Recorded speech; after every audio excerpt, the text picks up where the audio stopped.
That morning, they brought the bulldozers like a death sentence. My father even had a speech prepared about structural safety, but he didn't expect the stop work order taped to the boundary stake. When the digital file loaded, the beach went silent at the owner listed as Seagrass Ventures LLC. Dad laughed, right until the investor whispered that he had just dragged them into a permit fraud case. My name is Harper Rivera, and at 38 years old, I was watching the sunrise over a scene that looked less like a family gathering and more like a hostile corporate takeover. The time was 6:45 in the morning, and the air at 1127 Seagrass Lane usually smelled of salt water, marsh mud, and the sharp, clean scent of pine needles baking in the South Carolina heat. Today, however, the primary note in the air was unburnt diesel fuel. It was a heavy, oily smell that coated the back of the throat, signaling the presence of heavy machinery where only sandpipers and sea oats were supposed to be. I stood on the wraparound porch of the beach house, my fingers curled around a ceramic mug of black coffee. The heat from the ceramic was the only thing grounding me, a small circle of warmth in a morning that felt incredibly cold despite the humidity. I took a sip. It was bitter, strong, and exactly what I needed to keep my face perfectly still. Below me, standing in the crushed shell driveway, was the tribunal. My father, Graham Whitaker, looked like he was posing for the cover of a trade magazine. He was wearing a crisp linen shirt tucked into tailored shorts, a look that screamed leisure but cost more than most people's cars. He had a roll of blueprints tucked under one arm, and with the other hand, he was gesturing expansively toward the dunes, as if he were conducting an orchestra rather than directing a demolition crew. He was the CEO of Tideland Meridian Development, a man who saw the world not as it was, but as it could be zoned, subdivided, and sold. To him, the house behind me was not a structure of memories.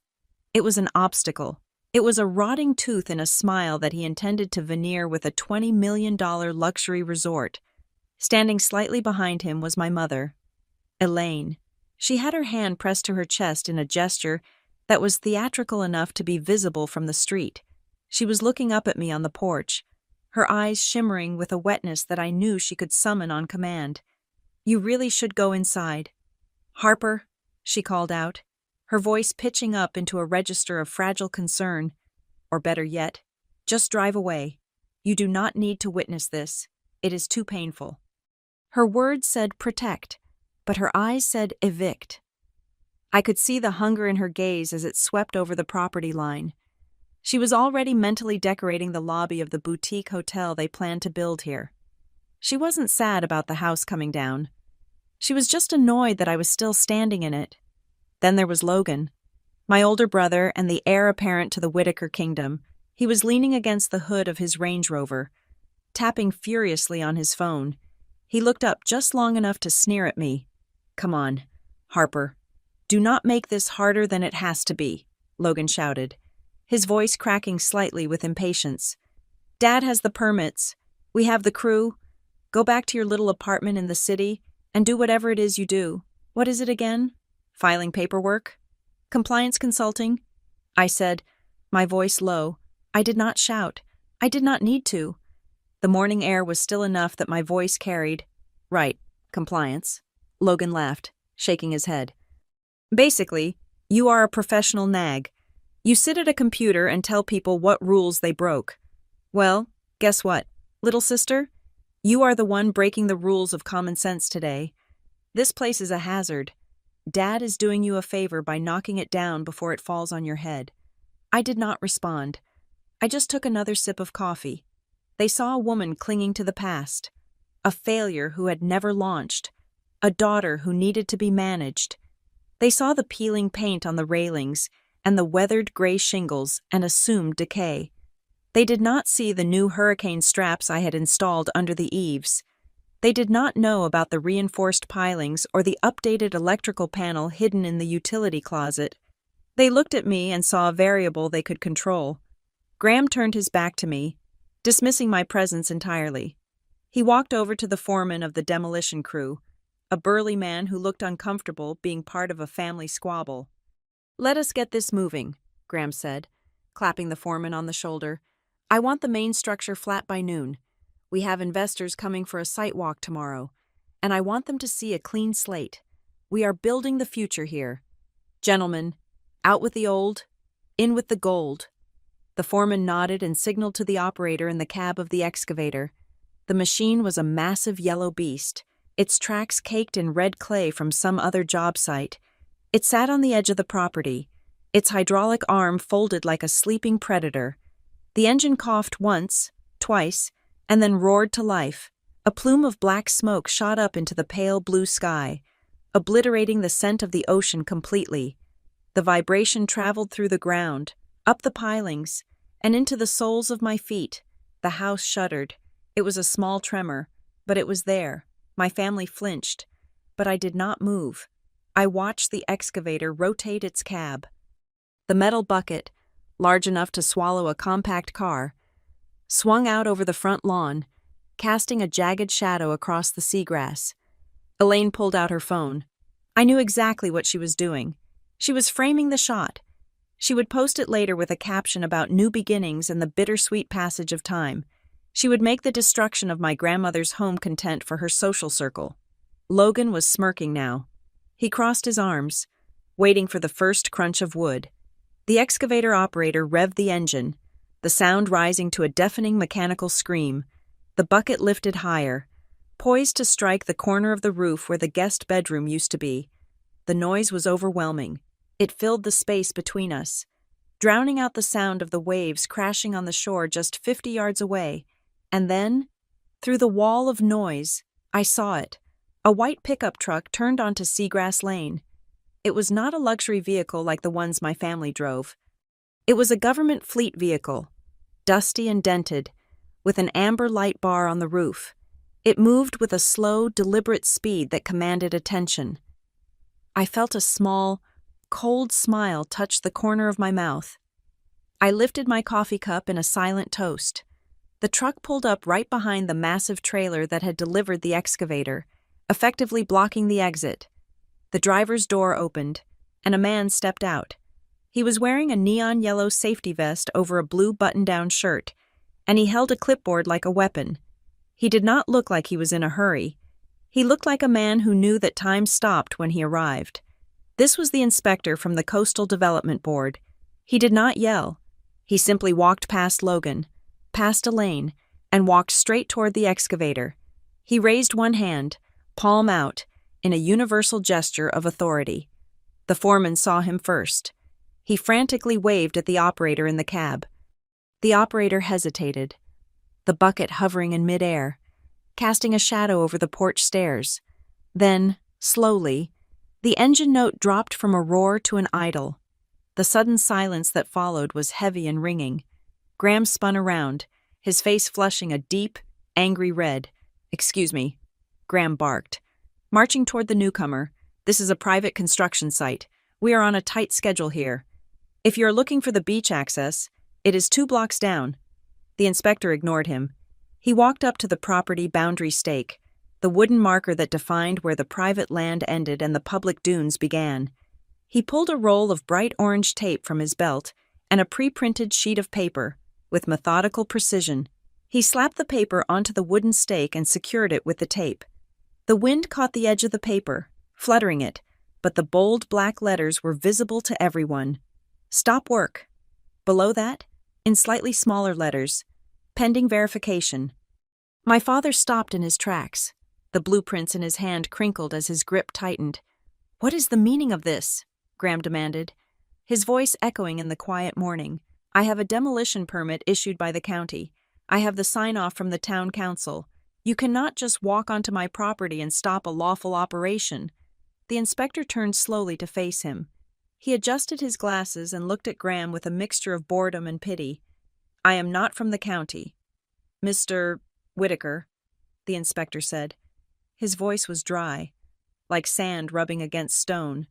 "I am from the Coastal Development Board, and according to my records, there is a discrepancy regarding the notification requirements for demolition within a protective dune buffer zone." Logan stepped forward, trying to use his physical size to intimidate the smaller man. "This is ridiculous. We own this land. The buffer zone starts 20 feet past the deck. We checked the maps. The inspector looked at Logan, then looked at the excavator, then looked back at the paper he had just posted. It is not about the maps, son, the inspector said. It is about the ownership declaration on the permit application. We received a flag on the electronic system this morning. Elaine lowered her phone. The recording had stopped. She looked confused, her gaze darting between her husband and the man in the vest. Graham. Do something, she hissed. Graham puffed out his chest. I am the owner, he stated, his voice booming with the confidence of a man who had said this lie enough times to believe it himself. Graham Whitaker. This property has been in the Whitaker family for 40 years. I have the deed in my safe. I have paid the taxes. Now, remove that sticker so my men can get back to work. The inspector looked down at his clipboard. He flipped a page. He ran his finger down a column of text.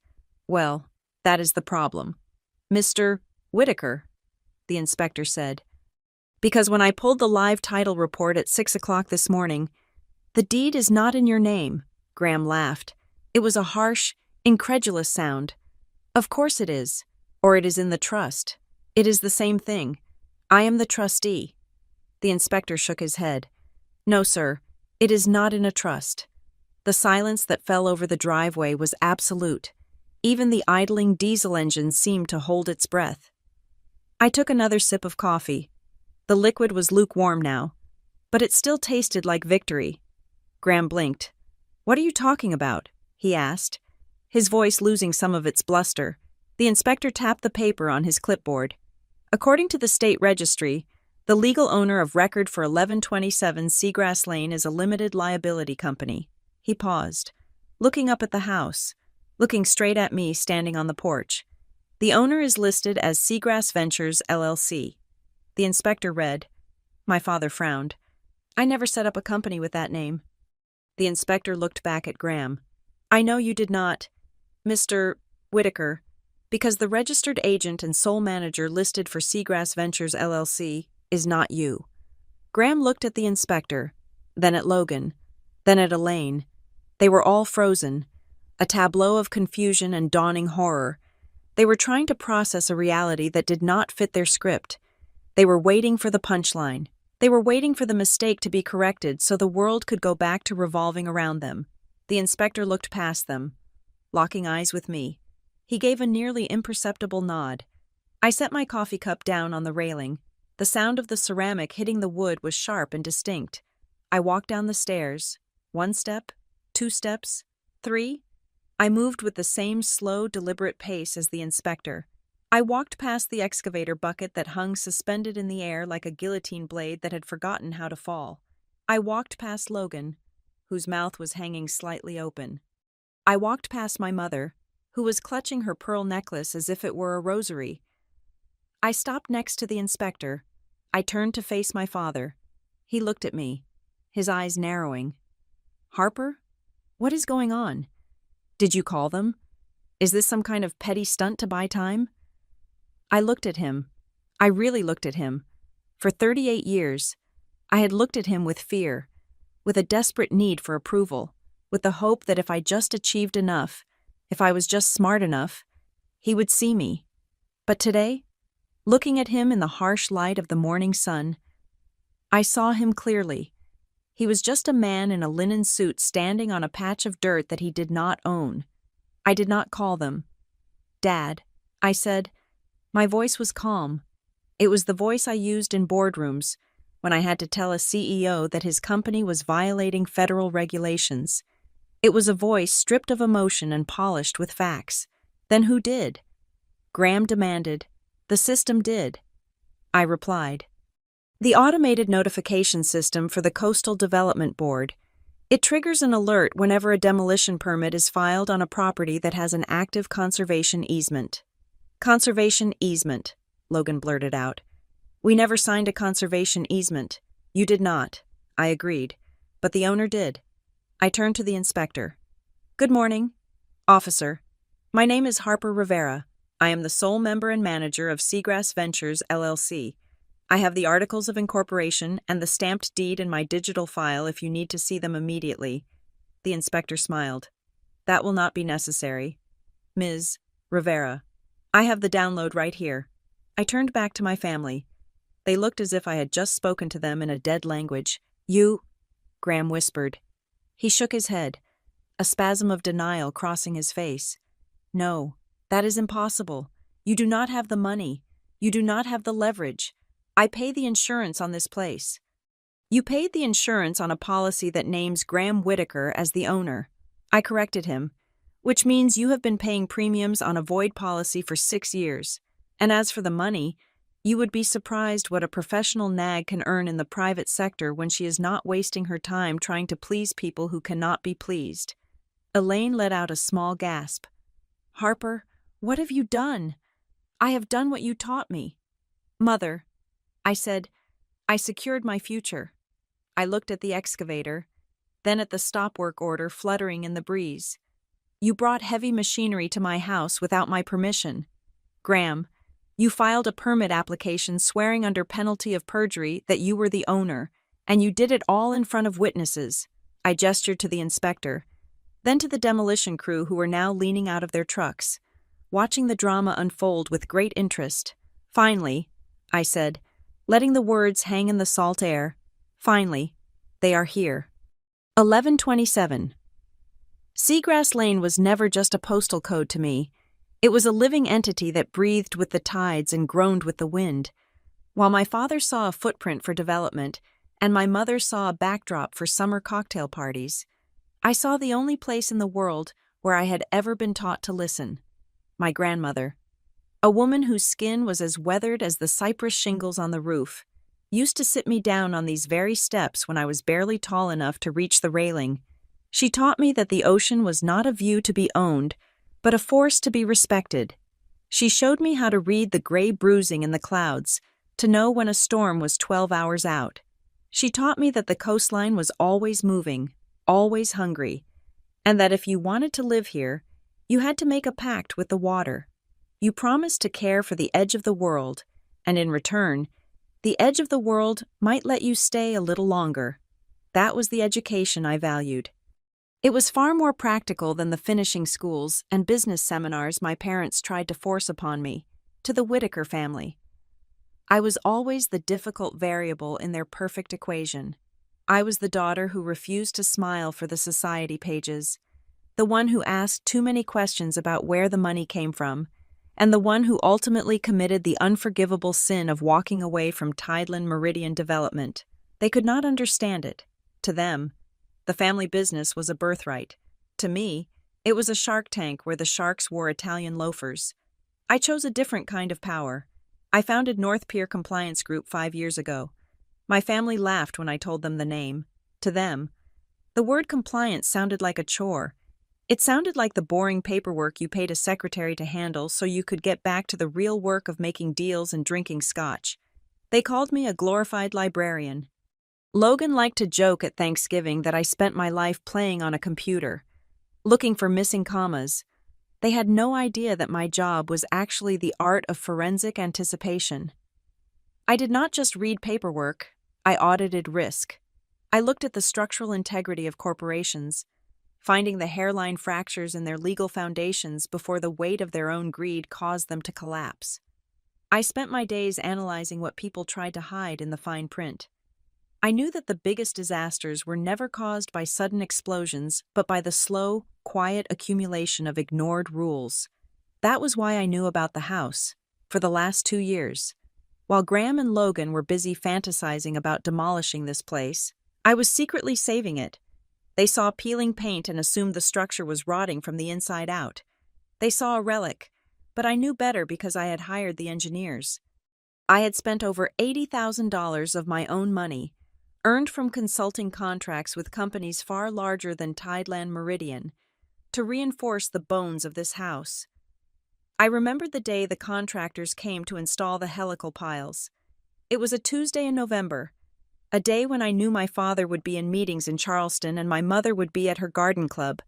We drilled steel shafts 30 feet into the earth, anchoring the foundation to the bedrock beneath the shifting sand. We installed hurricane straps on every rafter, tying the roof to the walls with bonds of galvanized steel that could withstand a Category 4 storm. I had the entire electrical system rewired, ripping out the dangerous knob and tube wiring from the 1950s and replacing it with modern, shielded copper. I did not do it for the appreciation value.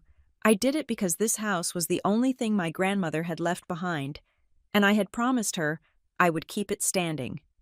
I tried to tell them, I really did. There was a dinner about 6 months ago. We were at the club, and the waiter had just poured the wine. I started to mention that I had updated the electrical panel at the beach house. I wanted to tell them it was safe, that it was strong, but before I could finish the sentence, Elaine cut me off. She waved her hand in that dismissive, airy way of hers and turned the conversation to Logan. She wanted to talk about his new golf handicap. She wanted to talk about the way he had charmed a zoning commissioner at a fundraiser. My attempt to speak was treated like static on the radio, something to be tuned out so they could listen to the music of their own greatness. They never asked me about my life because they assumed it was small. They never asked me about my money because they assumed I had none. They assumed that because I did not drive a luxury sedan or wear designer labels that screamed their cost, I was barely scraping by.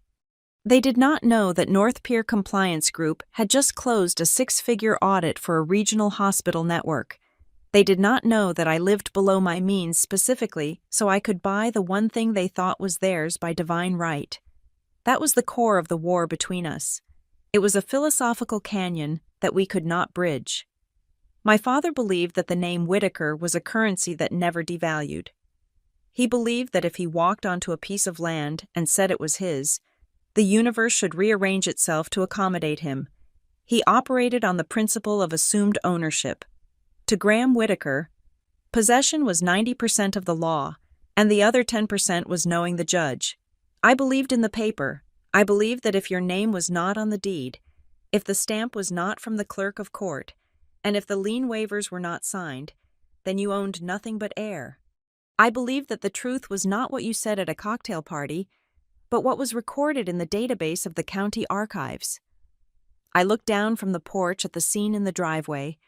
The initial shock of the stop work order was beginning to settle into a simmering, dangerous quiet. My father was huddled with Logan, likely trying to figure out which contact he could call to make this disappear.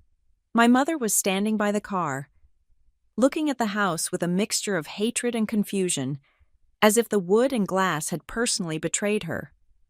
My eyes drifted to the bulldozer again. Now that the engine was idling, I could see the details I had missed in the initial rush of adrenaline. It was an older model, the yellow paint chipped away to reveal rusting iron underneath. I scanned the side of the cab until I found the company logo. It was a faded decal that read, Coil Demolition and Hauling. A cold recognition clicked into place in my mind. I knew that name. I had seen it 6 months ago in a stack of discovery documents for a case involving illegal dumping of hazardous materials in a wetland. Coil Demolition was known for being cheap, fast, and asking 0 questions about permits. They were the company you hired when you wanted something gone overnight, and you did not care where the debris ended up. The fact that my father had hired them told me everything I needed to know. He was not just trying to renovate. He was trying to erase evidence. He wanted this house gone quickly, before anyone could ask questions about the structural integrity he claimed was failing. He needed the physical reality of the house to vanish so that his lies about its condition would be the only truth left. He had cheaped out. He had hired a company with a dirty record because he thought he was untouchable. He thought the rules were for other people. I reached into the pocket of my cardigan and pulled out my phone. The screen felt cool against my thumb. I unlocked it and opened a secure messaging app. I did not need to scroll to find the contact. It was pinned to the top. I typed 2 words. It has begun. I hit send and watched the small checkmark appear. Confirming delivery. I did not look at my father.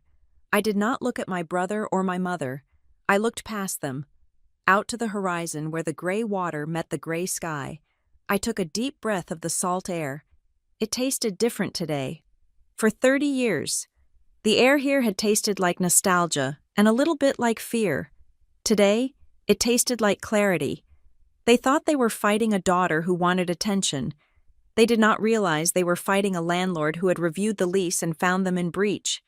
They were playing a game of emotional manipulation, but I had brought a chessboard made of statutes and regulations. I watched the inspector talking to the foreman of the demolition crew. The foreman was shaking his head, pointing at his paperwork, then pointing at my father. The finger-pointing had started. It was the inevitable second act of any tragedy involving Graham Whitaker. Someone else was always to blame. I knew that in a few minutes. The initial paralysis would wear off. The shouting would start again. They would come up the stairs. They would demand answers. They would try to bully me, then bribe me, then guilt me. They would run through the entire playbook of dysfunctional family dynamics. But I was ready. I had reinforced the foundation of this house, but more importantly, I had reinforced myself. I was no longer the girl who cried because she was left out of the trip to Paris. I was the woman who owned the ground they were standing on. I put the phone back in my pocket and wrapped both hands around my coffee mug. It was empty now, but I held on to it anyway. It was a prop, a shield. I waited for the next wave. I knew how to read the clouds. I knew this storm was just getting started. The silence that followed my declaration of ownership did not last long. In the world of Graham Whitaker, silence was not a moment of reflection. It was a vacuum that needed to be filled with noise, bluster, and corporate jargon until reality bent to his will. He did not step back. He did not apologize. Instead, he pivoted. It was a maneuver I had seen him perform in boardrooms for 2 decades. When the facts are against you, you change the argument. You stop talking about the law and start talking about safety. You create an emergency where none exists so that breaking the rules looks like an act of heroism. Graham turned his back on the inspector and the damning stop work order. He faced the demolition crew, who were currently leaning on their shovels and looking at their foreman for guidance. Graham clapped his hands together. A sharp, authoritative sound meant to snap them back into line. "Listen to me," he boomed, his voice pitching into that resonant baritone he used for shareholders' meetings. "We can debate the clerical errors regarding the deed later. That is a matter for the lawyers to clean up. But right now, we are dealing with a critical safety hazard. This structure is not just old. Gentlemen, it is compromised. We are talking about severe toxic mold bloom in the subflooring. We are talking about dry rot in the load-bearing trusses that is so advanced a stiff wind could bring this entire death trap down on top of the public beach access." I leaned against the porch railing, watching him work. It was almost impressive in its audacity. He was standing in front of a house that had just passed a structural engineering audit with flying colors, a house I had reinforced with steel and upgraded wiring, and he was describing it as if it were a condemned shack held together by termites and good intentions. He pointed a finger at the excavator operator. "I am not going to let a paperwork glitch endanger this community," Graham continued, ramping up the intensity. "Every minute this building stands is a liability. If those pilings give way while we are arguing about LLCs and title transfers, the injury lawsuits will not be against me. They will be against every man on this site who knew the danger and did nothing.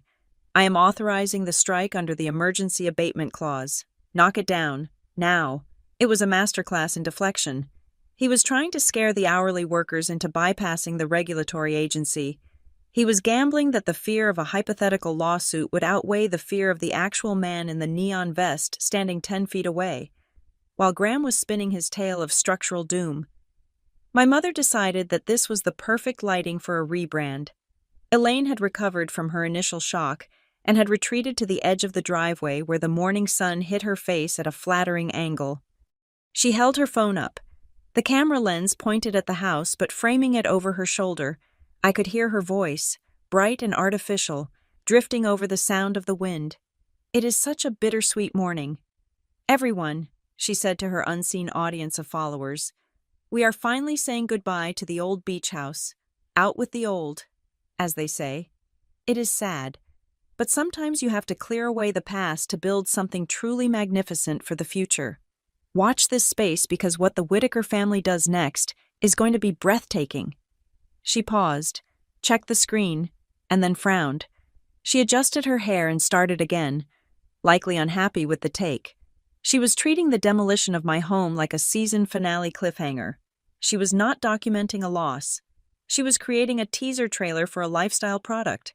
The house was just a prop to be discarded, so the plot could move forward. I watched her with a kind of detached fascination. She was standing on land she did not own, celebrating the destruction of a house she had no right to touch, all to sell an image of success that was currently pending verification by the state government. Then Logan marched up the stairs. He did not care about the mold narrative or the Instagram angle. Logan cared about the ledger. He stopped 3 steps below me, his face twisted into a mask of aggressive entitlement. He looked at me, not as a sister, but as a breach of contract. "Do you have any idea what you are doing?" "Harper," he hissed, keeping his voice low enough that the inspector would not hear the specific numbers. "We have investors flying in tomorrow. We have a prospectus that values this site at $50 million once the vertical construction starts. $50 million? And you are going to tank the whole deal because you are sentimental about some old wood and Grandma's ghost?" I looked down at him. His eyes were wide, desperate. He was already spending the commission he thought he was going to make on this project. "It is not about sentiment, Logan," I said calmly. "It is about theft. You are selling something you do not own. In the compliance world, we call that fraud." "Fraud." Logan laughed. A sharp, barking sound. "Do not use big words you do not understand. Dad has been working on this deal for 2 years. We have the capital partners. We have the architectural renderings. We even have the name, the Meridian at Seagrass.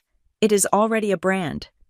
Harper, we have taken deposits on 6 units. Do you understand?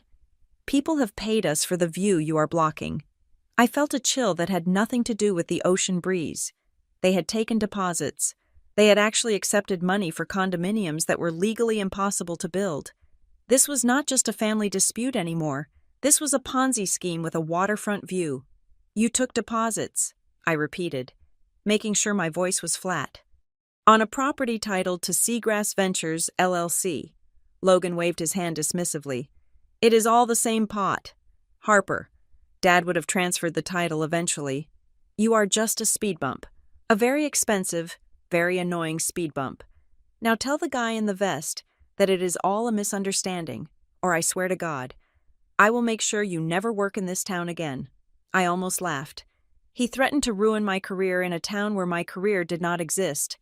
He thought the universe ended at the county line. Before I could respond, the inspector stepped forward.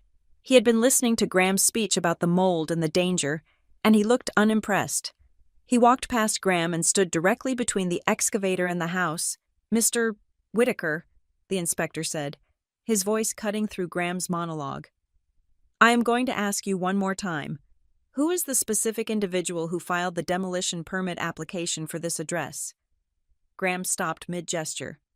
He looked at the inspector with thinly veiled contempt. "I told you, my administrative team handled the filing," Graham said, smoothing his shirt. "I oversee 20 active projects. I do not fill out every single form myself, but I assure you, it was done in full compliance with the standard statutes regarding coastal structures." The inspector looked down at his clipboard. "That is interesting," the inspector said, "because the application includes a very specific technical addendum justifying the waiver of the dune buffer zone. It cites a geological survey regarding, and I quote, rapid soil liquefaction due to subterranean tidal flow." Graham nodded vigorously. "Seizing the lifeline. Exactly. Soil liquefaction. That is precisely the issue. That is why the house has to come down immediately. It is unsafe. The ground is unstable." I stood up straighter. The phrase triggered a memory. Rapid soil liquefaction due to subterranean tidal flow. It was a very specific, very rare geological condition. I looked at the ground beneath the house. It was ancient, compacted dune sand. It was as stable as concrete, but I had heard that phrase before. I had read it in a file on my father's desk 5 years ago. "You are lying." I said, "It was not a scream. It was a statement of fact, spoken clearly enough to carry across the driveway." Graham whipped his head around. "Excuse me? You are quoting the geotech report from the Heron Point project." I said, walking down another step, "The one in Charleston Harbor. That site actually had liquefaction issues. You used that report to get the emergency demolition permit there in 2019. Graham's face went pale. It was a subtle shift, like a cloud passing over the sun. But I saw it. I turned to the inspector. He did not hire a surveyor for this property. Officer. He copy and pasted the technical justification from an old project to save $5,000 and 3 weeks of waiting time. There is no liquefaction here. This is a primary dune system. The inspector looked at Graham. His eyes were hard now. Is that true? Mr. Whitaker? Did you submit falsified geological data to the coastal board to expedite a permit? Graham sputtered. Now wait a minute. That is a serious accusation. The soil conditions are similar. I was merely using standard language to describe. You were using a fraudulent instrument, the inspector interrupted, and you just confirmed it on the record. The air in the driveway seemed to ignite. The demolition crew was no longer leaning on their shovels. They were backing away. They were independent contractors, and they knew the smell of a job that was about to go south. One of the workers, a younger man with a goatee, walked over to the side of the excavator where the permit was taped to the glass. He squinted at it, then looked at his foreman. "Hey, boss," the worker said, his voice hesitant. "This permit number, it has got a suffix code on it. EXT. The foreman froze. Ext? That is for exterior renovations only. That is not a full demolition permit. The worker tapped the glass. Yeah, and the issue date is from last Thursday, but the mandatory utility disconnect notice takes 10 days to process. There is no way they got a legal disconnect that fast." Graham turned on the worker, his face purple with rage. "Shut your mouth," Graham roared. "You are paid to operate machinery, not to be a legal scholar. Get in that cab and do your job." Logan jumped in, pointing a finger in the worker's face. "You heard him? We are paying you double for the rush. Do not look at the paper. Look at the check." The worker took a step back, holding his hands up. "Whoa, buddy, I am not going to jail for your renovation. If the gas line is not capped and we hit it, we all blow up. I am not seeing a disconnect tag on the meter." It was unraveling. The beautiful, profitable lie was falling apart because of the mundane reality of gas meters and permit codes. My father and brother were standing in the wreckage of their own arrogance, shouting at a man in a hard hat because he refused to commit a felony for them. Graham looked around wildly. He looked at the inspector, who was writing furiously on his clipboard. He looked at the crew, who were starting to pack up their tools. He looked at Elaine, who had lowered her phone and was looking at him with a mixture of fear and annoyance, realizing that her out with the old video might end with in with the handcuffs. And then he looked at me. There was no love in his eyes. There was no recognition of shared blood. There was only the cold, hard calculation of a predator realizing that the prey had brought a gun to the hunt. "You are enjoying this, are you not?" Graham asked, his voice low and trembling with suppressed violence. "You think you are clever." I looked at the house. I looked at the solid, reinforced beams I had paid for. I looked at the sea oats dancing in the wind, holding the dunes together just like my grandmother said they would. "I am not enjoying it. Dad," I said, "I am just auditing it. And you are failing." The wind off the Atlantic had picked up, snapping the collar of my shirt against my neck, but my hands were perfectly steady. While my father was still vibrating with the aftershocks of his failed bluff about soil liquefaction, I was entering the only domain where I held absolute authority. I was entering the record. I pulled my phone from my pocket. It was not just a communication device. It was a vault. I tapped the icon for the secure client portal used by my attorney, a cloud-based system with two-factor authentication and 24-hour synchronization with the County Register of Deeds. The screen brightness was maxed out to fight the glare of the morning sun.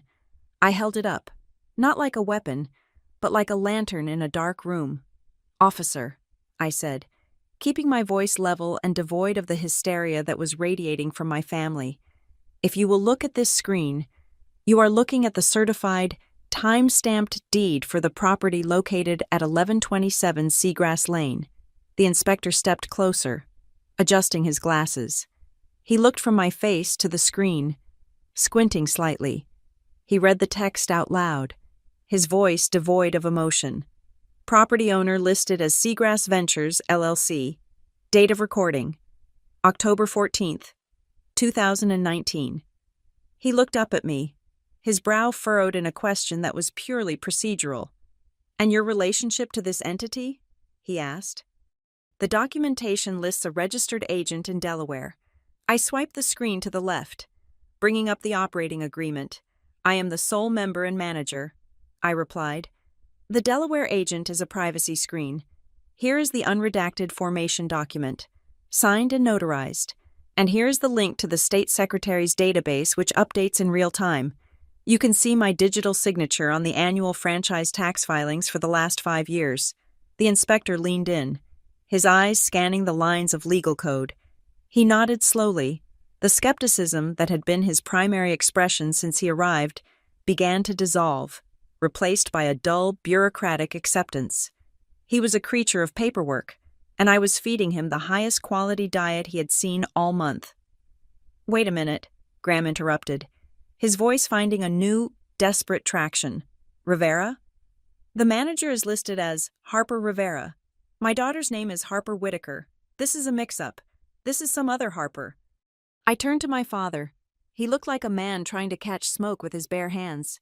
"I changed it legally 4 years ago. Dad," I said, "I dropped Whitaker and took Rivera. It was Grandma's maiden name, before she married into the family that thinks they own the world." Elaine gasped, her hand flying to her mouth. "You changed your name? To Rivera? That is so ethnic. Harper, why would you do that?" "I did it so that when your lawyers ran asset searches on Harper Whitaker, they would come up empty," I said cold and fast. "I did it so I could build a life that you could not leverage, borrow against, or demolish." I turned back to the inspector, swiping the screen again. "Here's the chain of title," I said. I wanted to bury them in paper. I wanted the weight of the evidence to be so heavy they could not breathe. I continued, pointing to the highlighted figures. "Property taxes for the current fiscal year are paid in full. Receipt number 44902. Flood insurance policy is active with 0 lapse in coverage since purchase. Policy number ending in 778. And most importantly, if you look at the bottom of the summary page, you will see the encumbrance section." The inspector looked. "It says none," he read. "Correct."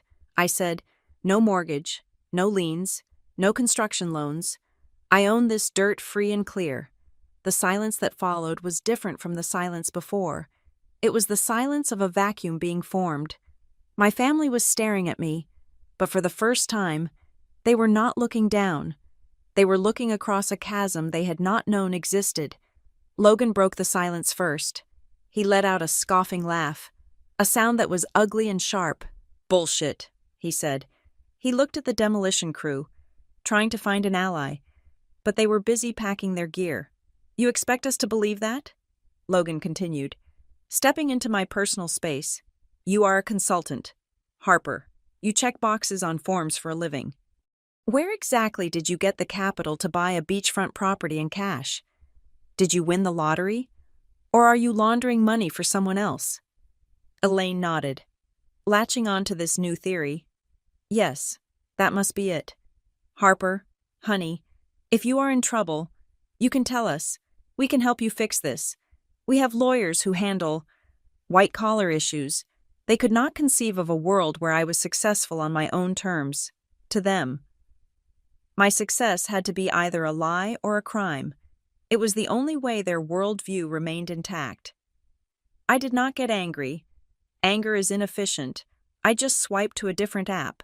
This one was my business banking dashboard. I did not hold the phone up for the inspector this time. I held it up for Logan. I moved the screen so only he and Graham could see it. I did not need the demolition crew knowing my net worth. "Read the top line, Logan," I said softly. "That is the gross revenue for North Pier Compliance Group for the last fiscal year." Logan looked. He squinted, expecting to see 5 figures, maybe low 6s if I was lucky. His eyes widened, his mouth opened, then closed, then opened again. 2.8 million? He whispered.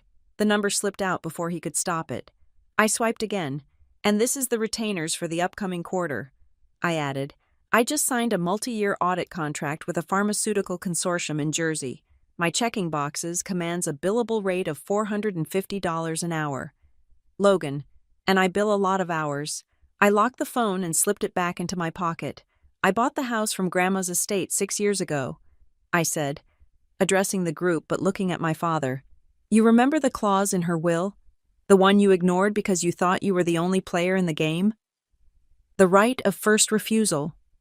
Graham flinched. That clause was for family members to keep the property in the bloodline. Exactly, I said, and I am family. When the estate executor put the property up for valuation, I matched the appraisal price within the 48-hour window. I wired the funds from my business account. The executor sent you the notice. Dad, you just did not read it because it came from a law firm you do not use, regarding a property you thought you already controlled. You were too busy expanding in Miami to read your mail. Graham's face was a study in collapsing ego. He remembered the notice. I could see it in his eyes. He had likely dismissed it as administrative noise. Assuming no one in the family had the liquidity to challenge him, he had assumed that family meant him, and everyone else was just a dependent. So you stole it from under me, Graham stammered. I bought it. I corrected him. At fair market value.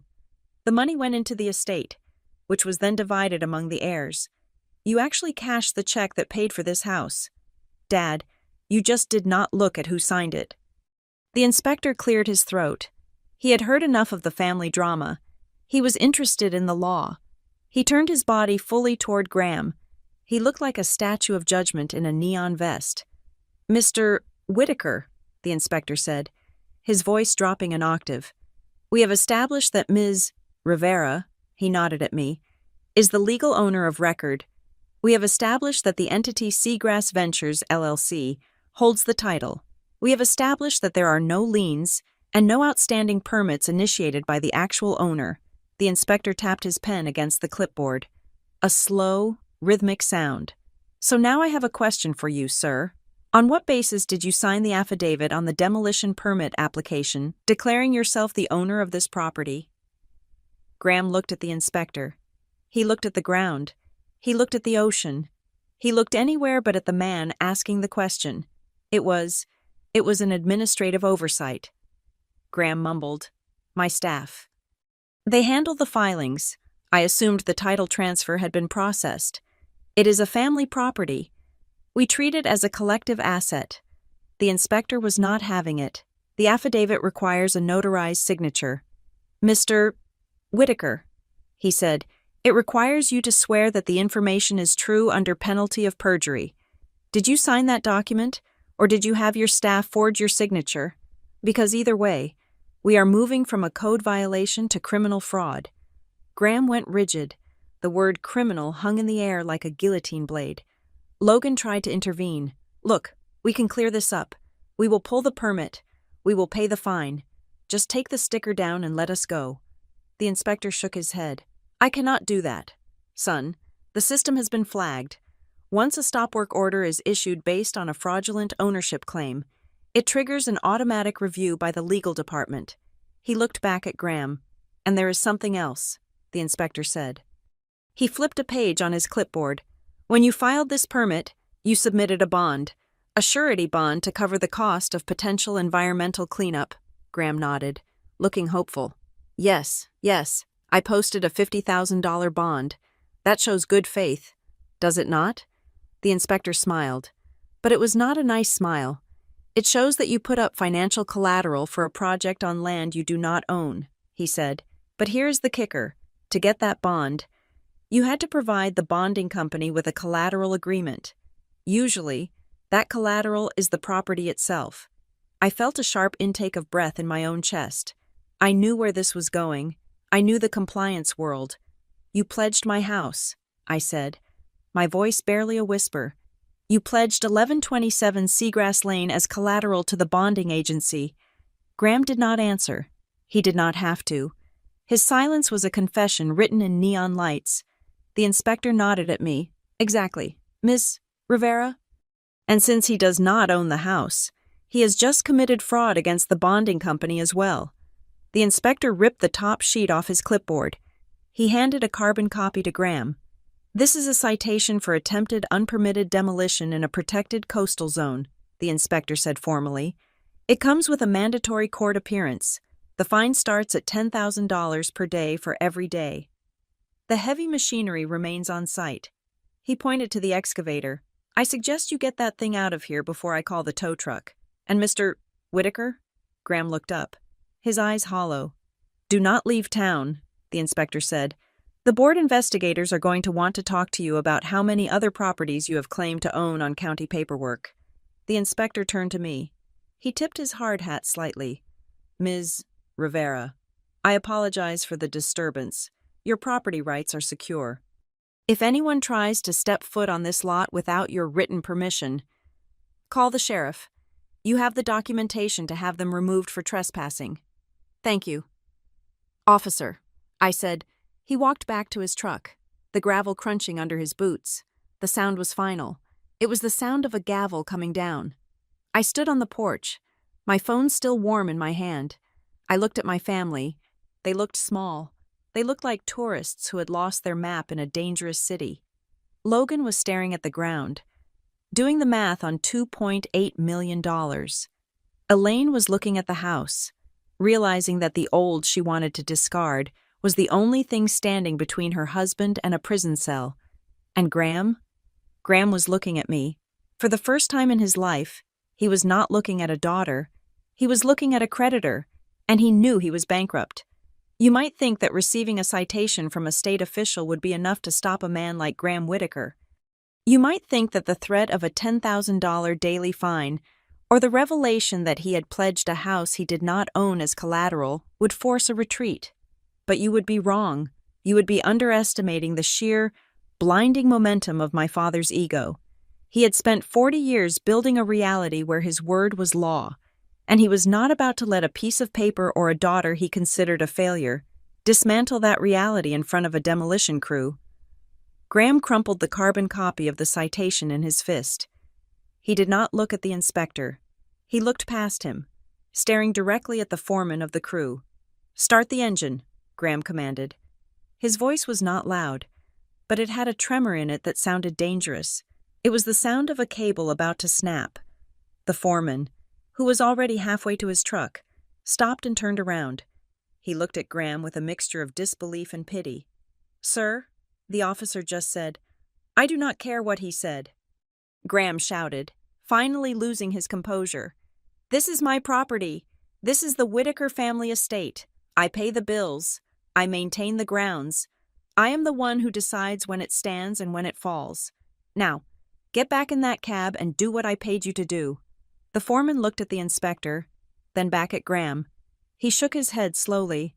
"I am not losing my license for your family drama. Mister, the job is scrubbed. We are demobilizing." Graham lunged forward, actually grabbing the foreman by the sleeve of his safety vest. It was a shocking breach of physical boundaries. "You will not walk away from this contract," Graham hissed. "I will sue you for breach. I will bury your little company in litigation until your grandchildren are paying off your legal fees." The inspector stepped in, moving with a speed that belied his bureaucratic demeanor. He placed a hand on Graham's chest and pushed him back firmly. "Step back, Mr. Whitaker," the inspector warned. "That is assault. Do not add to your problems today, unless you can provide immediate, verifiable proof of ownership that supersedes the state registry I'm looking at right now. No work happens. Period." Graham stumbled back, straightening his linen shirt. He was breathing hard, his face slick with sweat despite the cool ocean breeze. He looked like a cornered animal, eyes darting from the excavator to the house to me. It was then that Logan decided to enter the fray. My brother had been standing by the car, watching his inheritance crumble in real time. He saw the numbers in his head, the millions of dollars, the commission, the status, all evaporating because of me. The realization seemed to snap something inside him. He marched across the gravel, his face twisted into a mask of pure venom. He ignored the inspector. He ignored the workers. He came straight for me.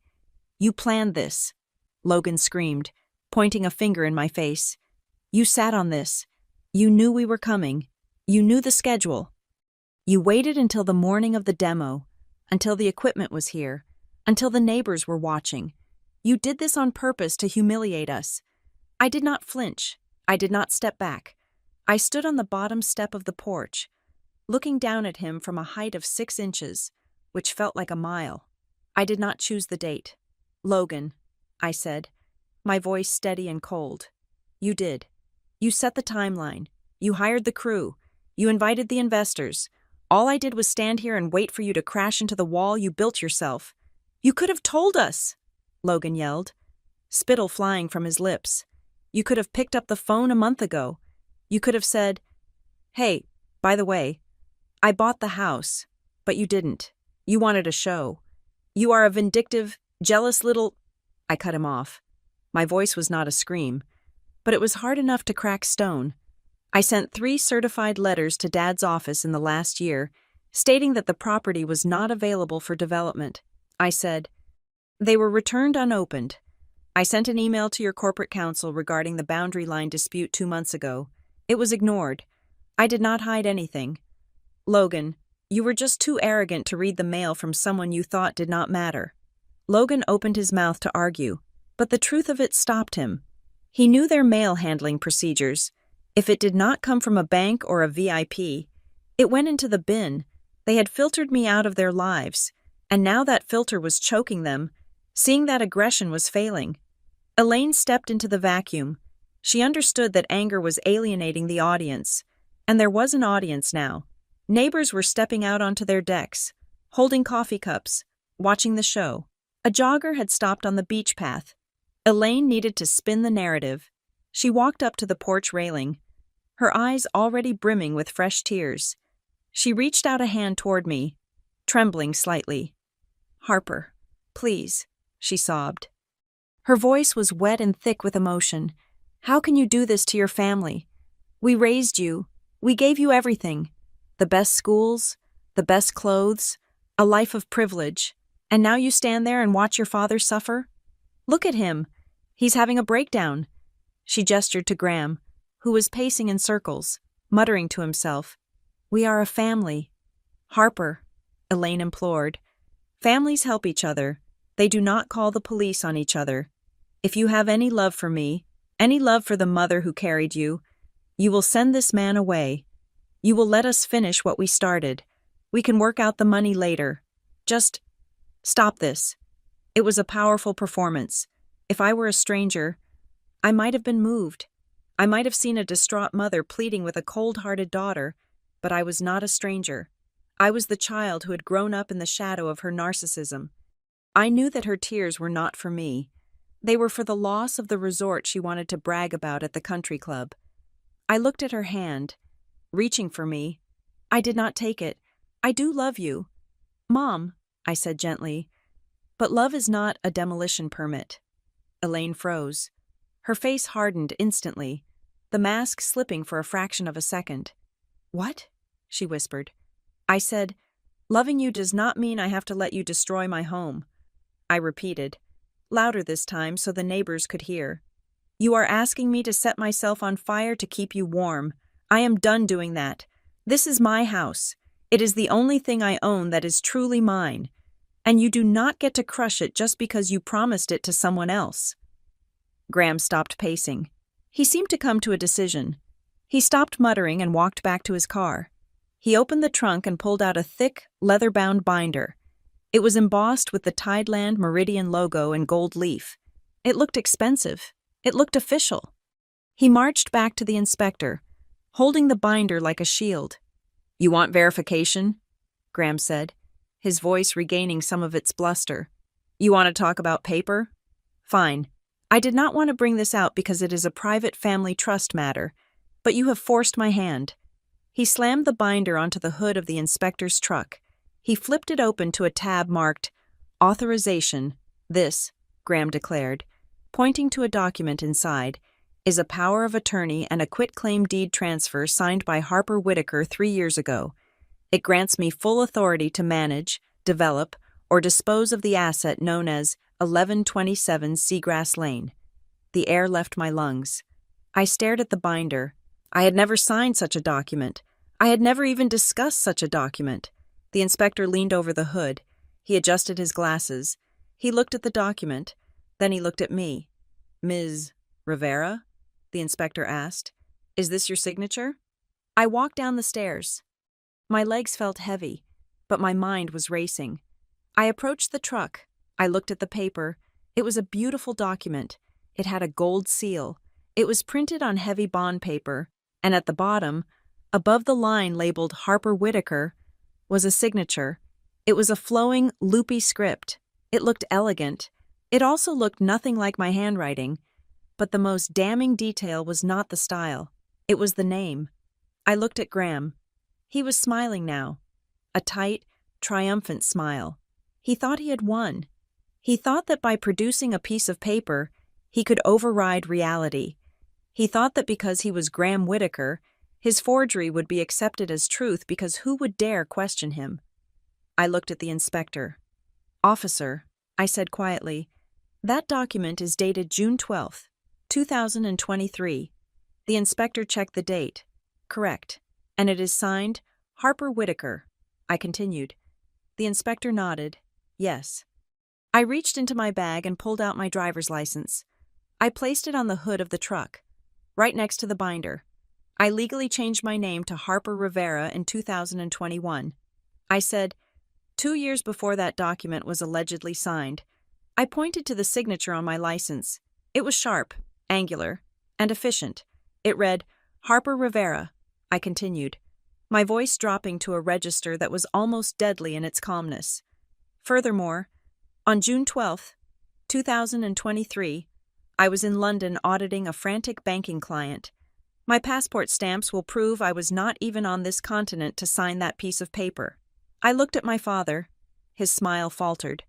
The color drained from his face, leaving it a sickly gray. That is, Graham stammered, that is just a formality. She uses both names. It is implied consent. The inspector straightened up. He closed the binder. He did not hand it back to Graham. He tucked it under his arm. Mr. Whitaker, the inspector said. His voice was no longer the voice of a code enforcer. It was the voice of the law. You just presented a forged legal instrument to a government official to justify an illegal demolition, he stated. Graham backed away. No, it is a copy. It might be a draft. I grabbed the wrong file. The inspector stepped forward, closing the distance. The signature does not match the legal name of the individual at the time of signing, the inspector said, and the individual is standing right here telling me she was in another country. He looked at the demolition crew, who were now watching with open mouths. If this is a forgery, sir, we are no longer talking about a stop work order, the inspector said, his voice lowering to a whisper that was louder than a shout. We are talking about felony fraud. We are talking about uttering a forged instrument. We are talking about identity theft. He tapped the binder under his arm.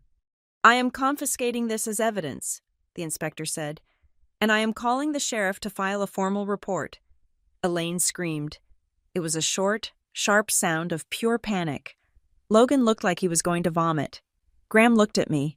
His eyes were wide, pleading. He was begging me with his eyes to stop it, to tell the inspector it was a mistake, to save him from the consequences of his own arrogance. I looked at him. I thought about the bulldozers.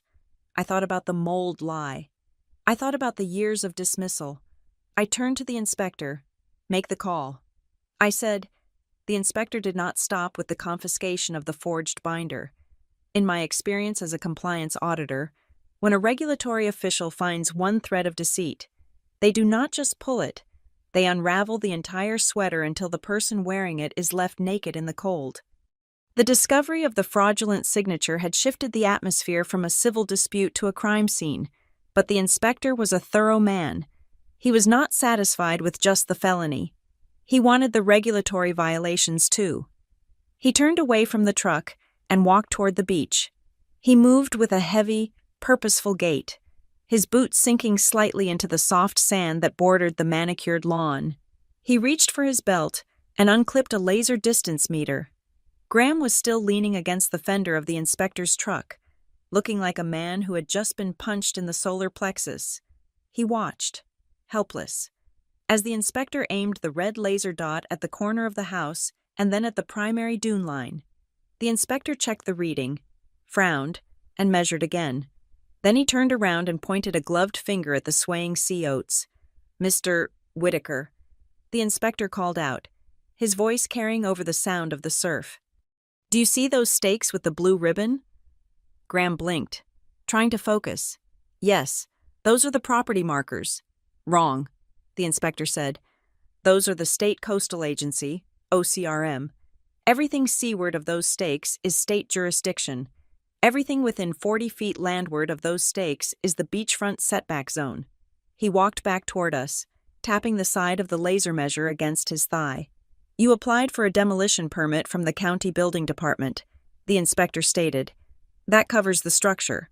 But to bring heavy machinery this close to a primary dune system, to disturb the soil in a critical area, you need a separate clearance from the Coastal Development Board." Graham straightened up, trying to salvage some shred of authority. "I know the regulations," Graham snapped, though his voice lacked its usual bite. "The county permit supersedes the board clearance when it is an emergency demolition. I told you, the house is a hazard. We do not have time to wait for your board to meet." The inspector shook his head slowly. It was a gesture of profound disappointment. "That is where you are confused, sir. The county permit is administrative. The coastal board clearance is environmental. One does not trump the other. And regarding your claim of an emergency," the inspector pulled a tablet from his bag. He tapped the screen a few times. "We have photos of this property dated 3 months ago," he said. Graham froze. "What?" I took a step forward. This was the moment I had been waiting for. This was the second trap I had laid. Not with malice, but with the meticulousness of someone who knew that Graham Whitaker never checked the details. "I filed for a retrofit permit last October." "Dad," I said. My voice was calm, cutting through the tension. When I installed the hurricane shutters and the reinforced roof tie-downs, I looked at the inspector. "The application included a full exterior assessment, didn't it, officer?" The inspector nodded. "Indeed it did. Ms. Rivera, our field agents came out to verify the installation of the storm protection systems. Their report is right here. It rates the structural integrity of the dwelling as excellent. It specifically notes that the foundation pilings show 0 signs of rot and that the dune system is stable." I looked back at my father. "So, the board knows the house is not falling down," I said. "In fact, they have recent, government-verified proof that it is in better shape than it has been in 20 years. Your emergency narrative contradicts their own database." Graham looked at the tablet, then at the house. He had built his entire strategy on the lie that the house was a rotting corpse that needed to be buried quickly. He had not anticipated that I had been giving the patient vitamins for 2 years. "And that brings us to the real question," the inspector said, looking at Graham with narrow eyes. "Why would a seasoned developer like you, a man who has built half the condos in this county, try to bypass the coastal board? You know the process. You know we would check the condition before approving a demo in the setback zone." The inspector paused. He let the silence stretch out. "Unless, of course, you knew we would say no, or perhaps you are avoiding us for another reason." The twist landed soft and heavy. I watched Graham's face. I saw the flicker of recognition. He knew exactly what the inspector was implying. 2 years ago, Tideland Meridian Development had been slapped with a massive fine for destroying a wetland buffer at a project called Red Drum Creek. They had bulldozed an acre of marsh grass before the permits were finalized. The coastal board had put Graham on a high scrutiny list. Any application with his name on it was automatically flagged for a Level 3 review, which meant site visits, soil samples, and months of delays. Graham had not just been trying to steal my house. He had been trying to hide his own incompetence. He knew that if he applied to the board, his name would trigger a review, and they would see the high scrutiny tag. They would have come out, inspected the house, and seen that it was perfectly fine, killing his project before it started. So he tried to go around them. He tried to use the county permit and the lie about the emergency to bypass the state agency entirely. He thought he could knock the house down fast enough that by the time the board realized what happened, there would be nothing left but a vacant lot and an apology check. He tried to ghost the government. "You are on the watch list, Mr. Whitaker," the inspector said, confirming my suspicion. "I see the flag on your file now. Habitual non-compliance regarding wetland buffers." The inspector laughed, a dry, humorless sound. "You thought you could sneak a demolition past us in a critical zone while you are on probation? That is not just bold, that is stupid." Graham said nothing. There was nothing to say. He had been caught not just in a lie, but in a clumsy, amateurish maneuver that insulted the intelligence of everyone present. The inspector pulled out his phone. "I am calling the county," he announced. He put the phone to his ear. We could all hear the conversation. "Yeah, this is Inspector Vance, Coastal Board. I am at 1127 Seagrass Lane. Yeah, the Whitaker permit. Pull it. Right now. The applicant declared ownership under false pretenses. The actual owner is on site and disputing the demo. Yeah, it is a fraudulent application. Void it immediately, and tell the sheriff's deputies to expedite their response. We have a hostile situation." He hung up. "The demolition permit is dead," the inspector told Graham. "It is void regarding the predicate of ownership." The sound of the excavator engine died completely. I looked over. The operator had killed the ignition. He was climbing out of the cab. The foreman walked over to Graham. He did not look intimidated anymore. He looked angry. "Mr. Whitaker," the foreman said, spitting on the ground near Graham's expensive loafers. "You told me you had all the clearances. You told me this was a clean job." Graham tried to rally. "It is a clerical error. Do not listen to him. I will have this fixed by noon." The foreman shook his head. "I am not touching this with a 10-foot pole. If the coastal board is involved, my insurance will not cover a scratched paint job, let alone a demo. We are done." He turned to his crew. "Load it up. We are moving out." The crew moved with a speed they had not shown all morning. They were eager to distance themselves from the radioactive fallout of the Whitaker family. Chains rattled. Ramps were lowered. The heavy machinery, which had loomed over my house like a monster, was suddenly just a piece of equipment being retreated in defeat. I turned my attention to the porch. My mother was standing there, her phone still in her hand. She had stopped her monologue about "out with the old" some time ago, but she had forgotten to stop recording. Or perhaps she had been too paralyzed to stop, but she was not the only one filming. Across the hedge, on the deck of the neighboring house, Mrs. Higgins stood with her iPad held high. Mrs. Higgins was 70 years old, the president of the local historical society, and a woman who had never liked my father's oversized SUVs parking on the street. She was live streaming. I could tell by the way she was narrating into the device. Elaine followed my gaze. She saw Mrs. Higgins. She saw the iPad. She saw the little red light. Elaine's face went white. She looked down at her own phone. She had been broadcasting live to her 3,000 followers, mostly socialites, real estate wives, and potential investors. They had seen the inspector confiscate the binder. They had heard the words "felony fraud." They had heard about the high scrutiny list. She fumbled with the screen, her manicured nails clicking frantically against the glass. "Oh my God." Elaine whispered, "Stop, stop, delete." But the internet does not delete. It archives. Elaine looked up at Graham, who was watching the excavator back onto the trailer. "You ruined it," Elaine hissed at him. Her voice was trembling with a mix of rage and humiliation. "You said this was handled. You said we would be heroes. Now the whole club is going to know. The investors. The charity board. Graham, you have humiliated us." It was the ultimate betrayal in Elaine's world. Losing the money was bad, but losing face was fatal. She was not worried about the potential jail time for her husband. She was worried about her standing at the next gala. Graham did not answer her. He was watching the demolition truck pull away. He looked small. The wind whipped his linen shirt around his body, making him look like a deflated sail. Logan was pacing by the car, furiously texting. I assumed he was trying to dump stock or warn his friends before the news hit the business wire. I walked over to the edge of the property line, where the inspector was finishing his notes. "Thank you, officer," I said. He looked up. He did not smile, but his expression was less severe than before. "You keep your nose clean, Ms. Rivera," he said. "You did the right thing by reinforcing this place. The dunes here are fragile. They need the roots. Your father? He sees sand as just dirt waiting to be concrete. He does not understand that the sand is the only thing keeping the ocean out of the living room." He tapped his clipboard. "I will file the report. The legal department will be in touch about the investigation into the forgery. You might want to get your own lawyer ready for the deposition." "I am ready," I said. He got into his truck and drove away.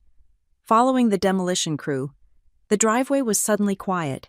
The smell of diesel fumes lingered, but the roar was gone. The only sound was the wind and the waves.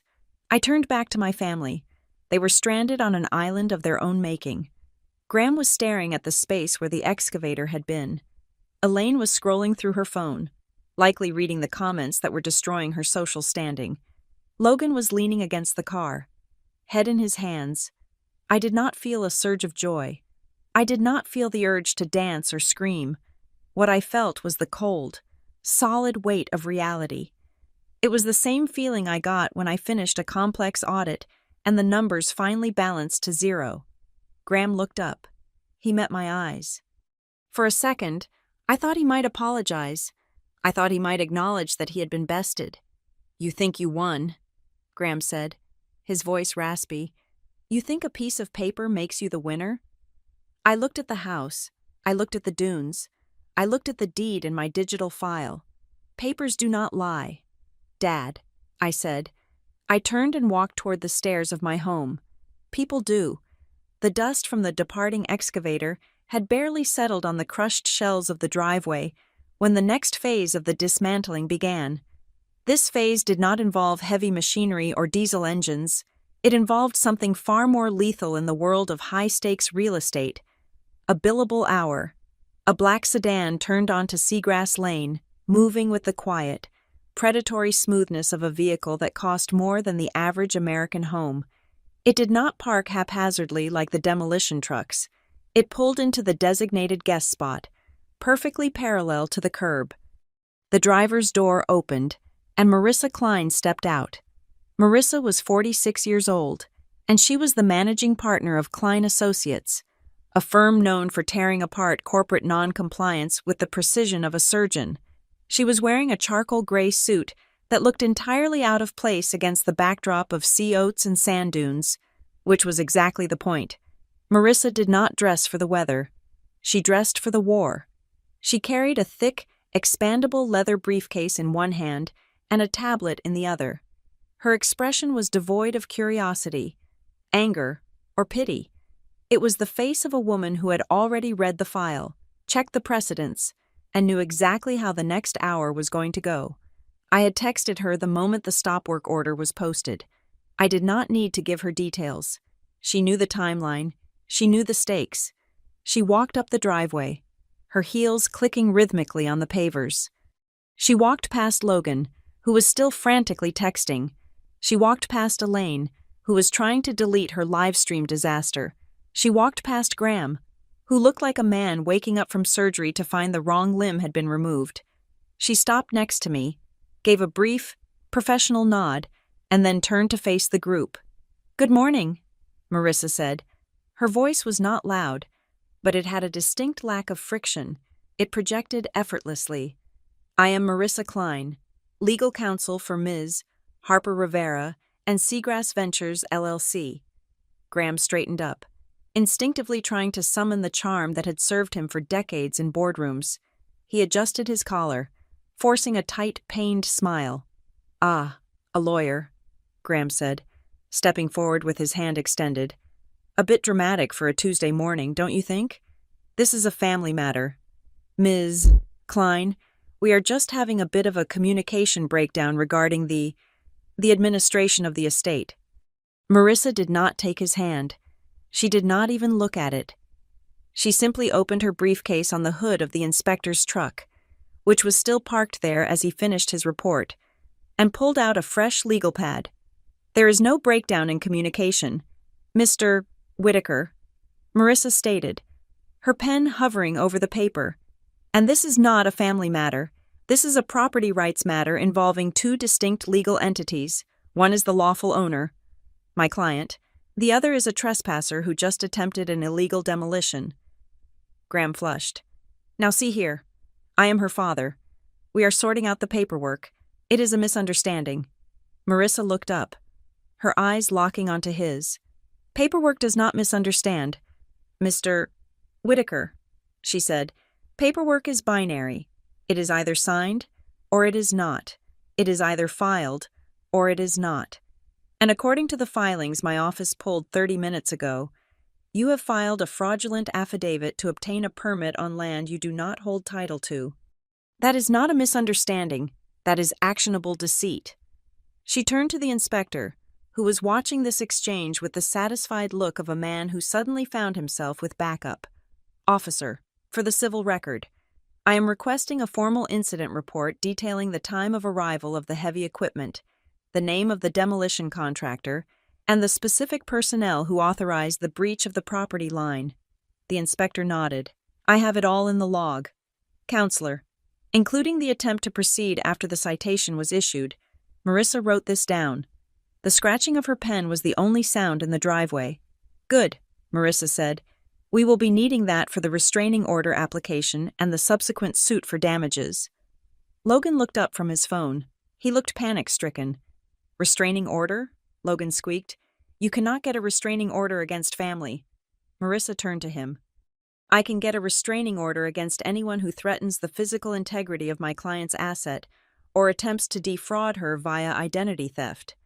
She corrected him, and considering a forged document was presented to a state official today, I would say a judge will grant that order before lunch. Logan fumbled with his phone.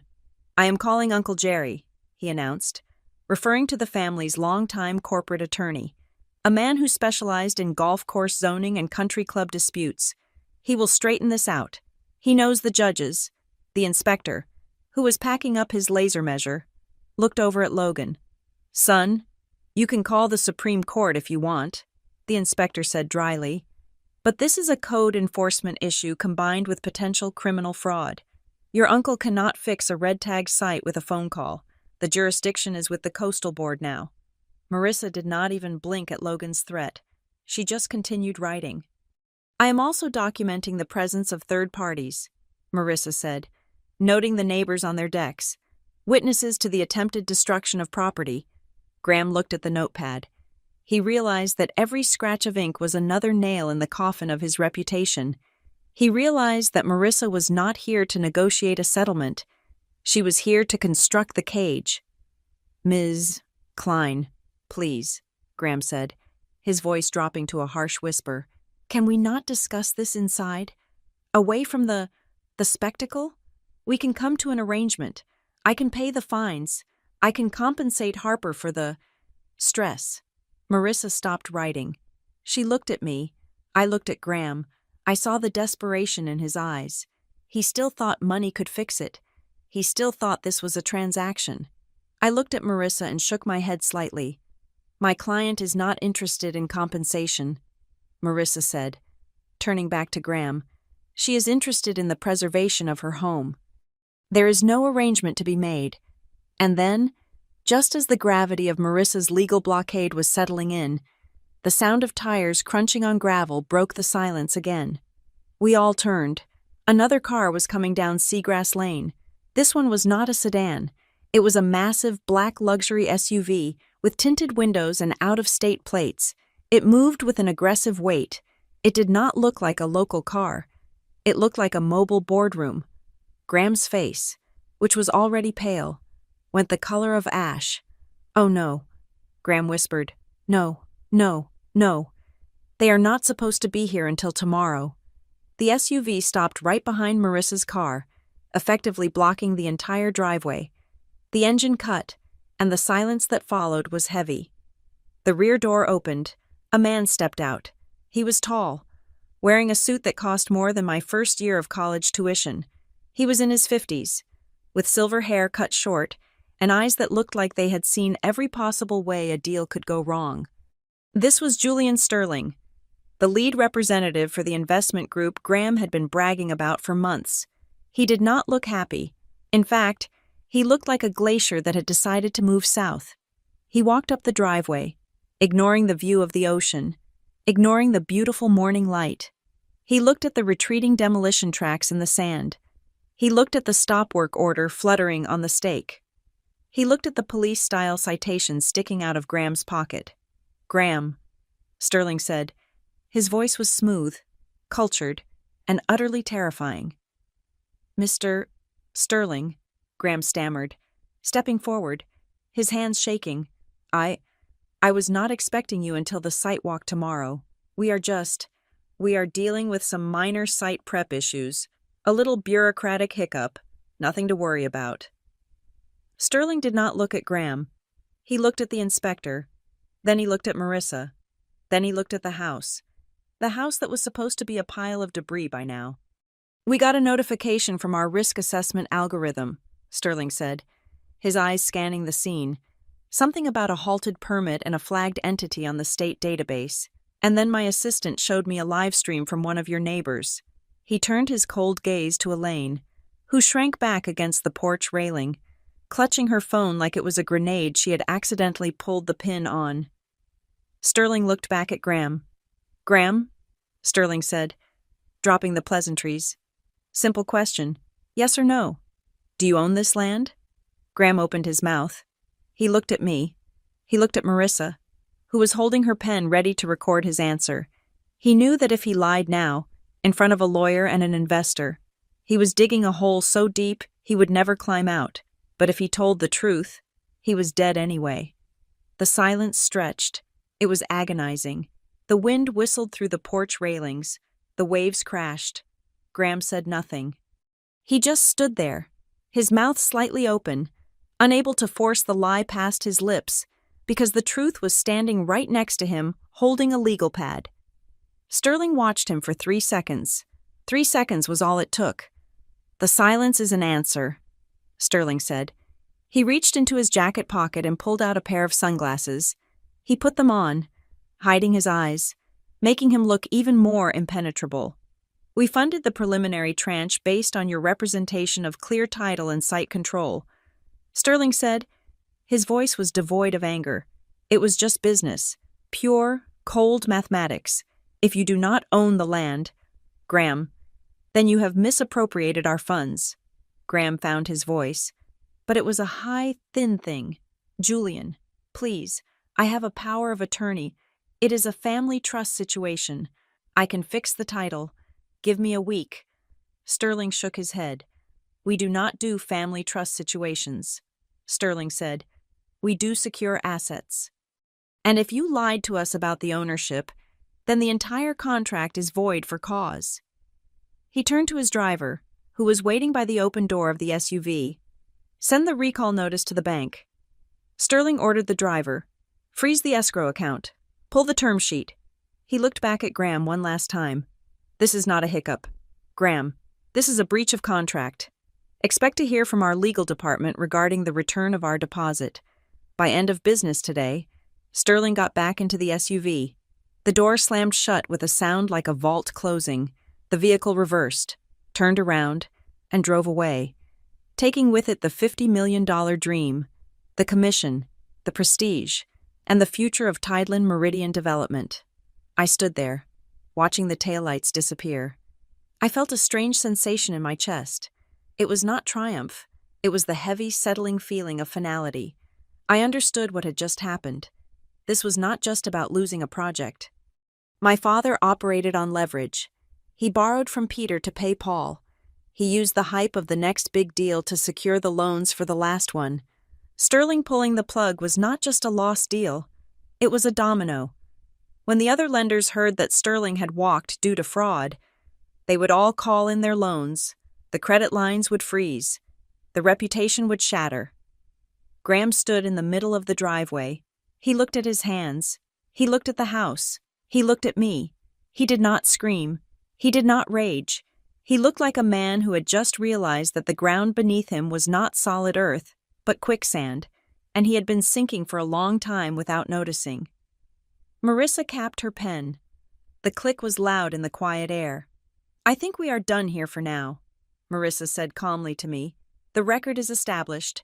The demolition is halted. The investor has withdrawn." She handed me a card. "I will file the paperwork for the permanent injunction this afternoon," she said. "If they come back, call me. But," she glanced at Graham, who was now leaning against the porch stairs, looking unable to support his own weight, "I do not think they will be coming back." She finished. I looked at my father. The arrogance was gone. The CEO mask had dissolved. All that was left was a tired, aging man who had gambled his own daughter's home and lost everything. "You should probably go." "Dad," I said softly. He did not answer. He just stared at the sand, while the tide, indifferent to his ruin, continued to rise. The departure of Julian Sterling's black SUV left a vacuum in the driveway that was somehow louder than the roar of the demolition equipment. My father was staring at the empty space where the vehicle had been. His posture slumped, looking like a man who had just watched his own life expectancy drop by 20 years. The silence was thick, heavy with the salt air and the unspoken realization that the Whittaker family dynasty had just hit an iceberg. I thought the worst was over. I thought the withdrawal of the primary investor was the crescendo of the morning. I was wrong. The symphony of destruction was just moving into its next movement. Marissa Klein tapped me on the shoulder. Her touch was light, professional, but urgent. She did not look at my father or my brother. She was looking at her tablet, and for the first time since she arrived, her expression showed a flicker of genuine concern. It was the look a surgeon gives when they open a patient up and find something they did not expect. "Harper, step over here for a moment," Marissa said, her voice low enough that the others could not hear. "We need to have a privileged conversation."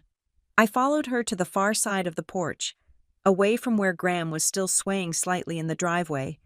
The wind was whipping my hair across my face, but I barely felt it. "What is it?" I asked. "Did they file an injunction?" Marissa shook her head. "No, it is not from them. It is from the bank." She turned the tablet screen toward me. "I have a standing alert on the title for Seagrass Ventures," she explained. "It notifies me of any inquiries, liens, or credit checks run against the property address. This came in 4 minutes ago." I looked at the screen. It was an automated compliance email from a major regional lender, Palmetto State Bank. The subject line read, "Urgent, collateral verification inquiry. 1127 Seagrass Lane." My stomach dropped. I knew that bank. It was where my father held his personal accounts and his business lines of credit. I read the body of the email. A loan officer was reaching out to the registered agent, me, because they had found a discrepancy. "Dear Miss Rivera, we are conducting a final review of the asset schedule submitted by Mr. Graham Whittaker for a commercial bridge loan. The applicant has listed the property at 1127 Seagrass Lane as a primary unencumbered asset to secure the credit facility. However, our title search indicates the property is held by your LLC. Please clarify if there is a cross-collateralization agreement in place." I felt the blood drain from my face. I looked up at Marissa. He did not just try to tear it down. I whispered, the horror settling into my bones like ice. "He leveraged it." Marissa nodded grimly. "He used the address on his personal financial statement," she said. "He likely needed a quick injection of cash to pay the deposit for the demolition crew or the architects. He listed your house as his asset to boost his net worth, so the bank would approve the loan." I looked across the yard at my father. He was no longer just a bully or a thief. He was a man who had sold a promise he could not keep, backed by a house he did not own.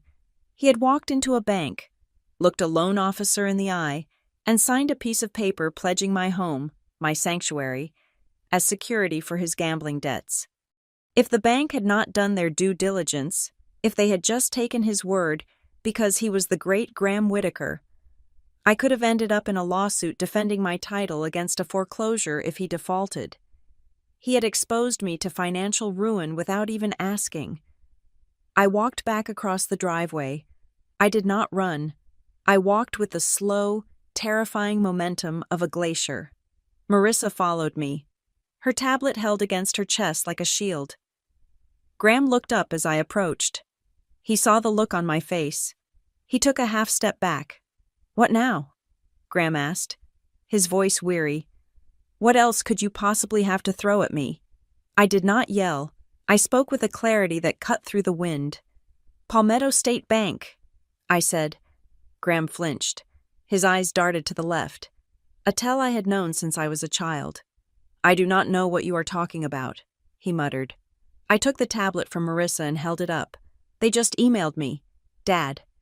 They want to know why the collateral you pledged for your bridge loan belongs to Seagrass Ventures, LLC. Graham went silent. His mouth opened and closed, but no sound came out. "You leveraged my house," I said, driving the words home. "You put my address on a loan application. You signed a document telling a federally insured bank that you had the right to pledge this property as security." Graham wiped his forehead. His hand was shaking so badly he nearly poked himself in the eye. It was just a placeholder," he stammered. "I needed the liquidity to secure the steel contract. I was going to swap the collateral out once the project funding cleared. It was temporary. It was just paper. Harper, just paper," I repeated, feeling a surge of nausea. "That is bank fraud. Graham, that is not a zoning violation. That is a federal crime. You borrowed money against an asset you do not own."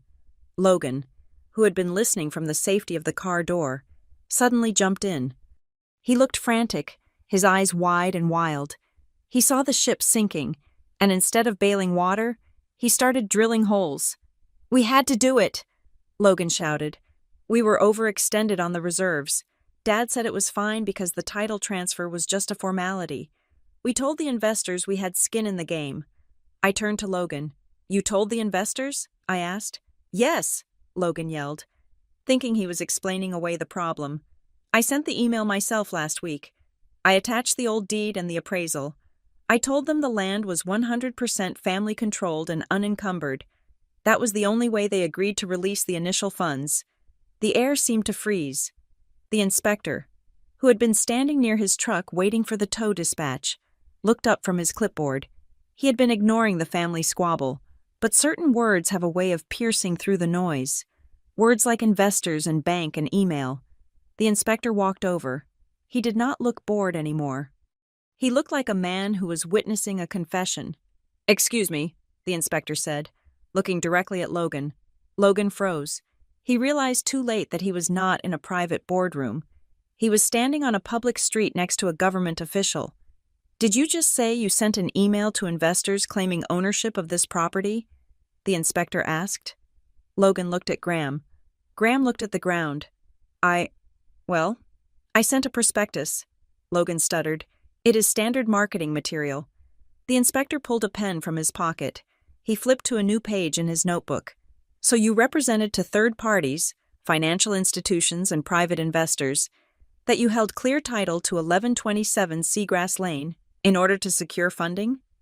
Logan didn't answer. He looked at me, begging me to intervene, but I stayed silent. I was done saving them. The inspector wrote something down. He spoke as he wrote, his voice flat and clinical. "Possible misrepresentation to third parties regarding asset control," he muttered. He looked up at Graham, and potential collateral fraud involving a regulated lender. The inspector shook his head. "Gentlemen, I am going to have to add these notes to my official report. When the Coastal Board investigates the permit fraud, they share their findings with the State Attorney General, and if banks are involved, well, that usually brings in the FBI." The acronym hung in the air like a thunderclap. FBI. That was the breaking point. The pressure in the container finally exceeded its strength. Elaine let out a scream. It was not a theatrical scream this time. It was a primal sound of terror. She turned on Graham, her face contorted into a mask of pure fury. "You told me it was legal!" Elaine shrieked, shoving Graham hard in the chest. Graham stumbled back, nearly tripping over the property stake. "Elaine, calm down," Graham pleaded. "No, I will not calm down," Elaine screamed. She pointed a manicured finger at his face. You looked me in the eye last night and said everything was handled. You said the papers were signed. You said Harper had agreed to the buyout privately. I watched them. I watched the facade of the perfect Whitaker marriage crumble into dust. You lied to me, Elaine continued, her voice cracking. You told me we were safe. You let me film this. You let me put my face on this project. And now I'm going to be the laughingstock of the entire coast because you are a fraud. She was not angry that he had tried to steal my house. She was not angry that he had committed a crime. She was angry that he had made her look foolish. She was angry that her co-star in the family reality show had forgotten his lines. I looked at my mother, really looked at her, for years. I had told myself she was just passive. I told myself she was a victim of Graham's bullying, just like me. I made excuses for her silence, but today, she had not been silent. She had stood on the driveway and filmed. She had narrated the destruction of my home with a smile. She had called it a tagline. Mom, I said. Elaine stopped screaming. She turned to me, her chest heaving. She looked at me with eyes that were wet with tears, but they were cold. Harper, tell them, Elaine begged, switching tactics in a heartbeat. Tell them you gave verbal permission. We can say it was a verbal contract. We can fix this. Just say you forgot. Please, for the family. I looked at the house. I looked at the porch where my grandmother used to brush my hair. I looked at the dunes I had fought to protect. And then I looked at the woman who had given birth to me. You wanted this house gone, I said softly. You were happy to see it go. You called it the old. You wanted to erase the only place where I ever felt safe because it did not fit your aesthetic. Elaine blinked. That is not true. I wanted us all to move forward. No, I said, you wanted me to disappear. You wanted the evidence of the daughter who didn't fit in to be bulldozed so you could put up a glass hotel that matched your narrative. I took a step back, moving closer to Marissa. I crossed a physical line, moving from the family side of the driveway to the legal side. I looked at Graham, who was staring at his shoes. I looked at Logan, who was terrified. I looked at Elaine, who was desperate. You are not my family right now. I said, you are defendants. I turned to Marissa. I want everything documented. I said, my voice steady, the permit fraud, the forgery, the bank emails, the admission of investor fraud, everything. Marissa nodded. Consider it done. I looked back at them one last time. From this moment on. Do not call me, I said. Do not text me. Do not show up at my apartment. Do not try to email me at work. I pointed to Marissa. If you have anything to say, anything at all, you say it to her. Elaine reached out a hand. Harper, you cannot be serious. We are your parents. I looked at her hand. It looked like a stranger's hand. I am very serious, I said, and if you step 1 foot onto this property again, I will have the sheriff enforce the trespassing order. I turned my back on them. It was the hardest thing I had ever done, and yet, it felt like taking off a heavy coat in the middle of summer. Get off my land, I said to the wind, and for the first time in my life, they listened. The silence that descended on the driveway was heavy, filled with the debris of shattered expectations. The heavy machinery was gone, the investors had fled, and the neighbors were watching from their decks like spectators at a gladiatorial execution. My father, Graham Whitaker, stood in the center of it all, a man who had spent his life believing that reality was something he could negotiate. He looked at the empty space where the sleek black SUV had been. Then he looked at the inspector who was still writing in his notebook. And finally, he looked at me. I watched the gears turn in his head. I saw the moment he realized that intimidation had failed. I saw the moment he realized that fraud had been exposed. And so, true to his nature, he reached for the only tool he had left in his box. He reached for his checkbook. Graham smoothed the front of his wrinkled linen shirt. He took a deep breath, composing his face into a mask of reasonable, paternal concern. He walked toward me, stopping just short of the porch steps where I stood with Marissa. Harper, he said, his voice dropping to a confidential, businesslike tone. Let us take a step back. Emotions are high. We have all said things we might regret, but we are pragmatic people, are we not? We are Whitakers. I did not answer. I just waited. Look, Graham continued, forcing a smile that did not reach his eyes. You have made your point. You have proved you are independent. I respect that. I really do. You caught me off guard with the LLC. Kudos. That was a sharp move. He paused, waiting for me to thank him for the compliment. When I didn't, he hurried on. But let us look at the numbers. Honey, you bought this place for, what, $400,000 from the estate? It is an old house. It needs work. The maintenance alone is going to eat you alive. He pulled a pen from his pocket, clicking it nervously. I am prepared to make you a very generous offer right now. I will buy the LLC from you, lock, stock, and barrel. I will pay you $800,000.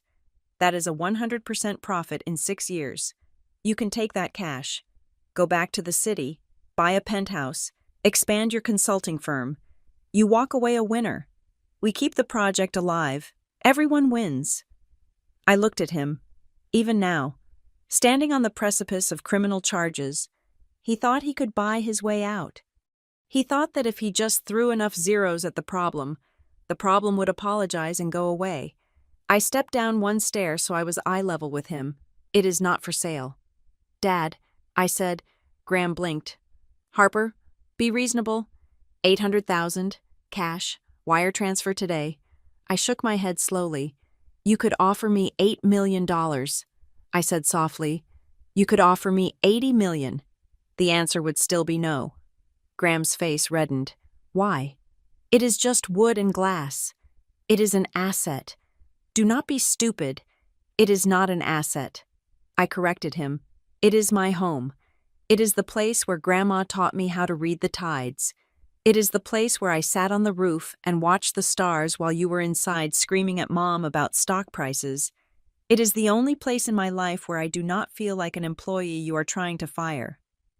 I looked at the peeling paint on the railing, paint that I intended to scrape and refinish myself next weekend. You see a line item on a spreadsheet. I said, I see a sanctuary, and you cannot buy a sanctuary. Graham, you have to build it, and you have never built a safe place for anyone in your life. Elaine, sensing that the financial angle was failing, decided to try a different frequency. She stepped up beside Graham, dabbing at her eyes with a tissue. She had put her phone away, realizing that her audience had turned against her. Now, she needed me to be the audience. Harper, please, Elaine said, her voice trembling with a curated fragility. Do not be so hard on your father. He is just trying to provide for us. Look, why don't we just go inside? We can sit down at the kitchen table, just the family, like we used to. We can have some iced tea, and we can work this out. I promise. We will listen to you. We will respect your input on the design. Maybe we can keep part of the old house? A guest wing? She reached out, her fingers brushing the sleeve of my cardigan. Let us just sit down and talk, she implored. We will respect you. I looked at her hand on my arm. It felt light, like a spider web. I pulled away gently but firmly. Respect? I asked. The word tasted like ash in my mouth. Elaine nodded eagerly. Yes, mutual respect. I looked her in the eye. Mom, when have you ever respected me? I asked. Elaine looked shocked. Harper, that is a terrible thing to say. I am your mother. I held her gaze. Did you respect me when I graduated valedictorian and you spent the entire dinner talking about Logan's C-average football season? Did you respect me when I started my own company and you told your friends I was between jobs? Did you respect me this morning when you stood in my driveway and filmed the destruction of my house for your Instagram followers? Elaine's mouth opened, but no words came out. The truth was a physical weight in the air between us. You do not want to sit down and talk. I said, you want to get me into a room where you can gang up on me until I get tired and give in. That is not a negotiation. Mom, that is an ambush, and I am done walking into traps. Logan, who had been pacing by the car, could not contain himself any longer. The rejection of the money, the rejection of the emotional appeal, it was too much for him. He saw his inheritance evaporating, and he lashed out.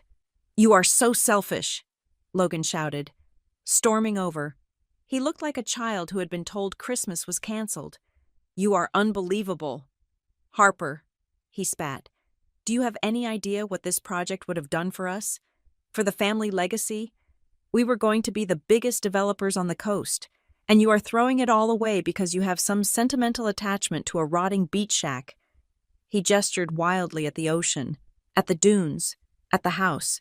"You are blocking the opportunity of a lifetime," Logan yelled. "You are holding the whole family back." I turned to my brother. He was 35 years old, but in that moment, he looked 12. "Logan," I said, keeping my voice steady, "I am not holding you back. You are free to go build a resort anywhere you want. You can build it in Charleston. You can build it in Savannah. You can build it on the moon for all I care." I pointed to the ground beneath my feet. "But you cannot build it here. This is my land," Logan sneered. "It is selfish. You are putting yourself above the family." I laughed. It was a short, sharp sound. "Selfish?" I asked. "Is it selfish to want to keep the things I paid for? Is it selfish to want to live in my own house without fear of bulldozers?" I stepped closer to him. "You talk about opportunity, Logan, but your opportunity required the total erasure of my life. You needed to destroy my home, my history, and my peace of mind just so you could add another zero to your bank account. That is not opportunity. That is predation, and I am not your prey anymore." Logan looked at me with pure hatred. He had never heard me speak like this. He was used to the sister who stayed quiet, the sister who fixed the problems, the sister who cleaned up the mess. He did not know what to do with the sister who drew a line in the sand. Marissa Klein cleared her throat. The sound was crisp and authoritative, cutting through the emotional fog. She stepped forward, opening her leather folder. She pulled out a document that was stapled and flagged with yellow stickies. "I think we have exhausted the emotional appeals," Marissa said coolly. "Now we are going to deal with the reality." She held the document out to Graham. "This is a settlement and release of claims agreement," Marissa stated.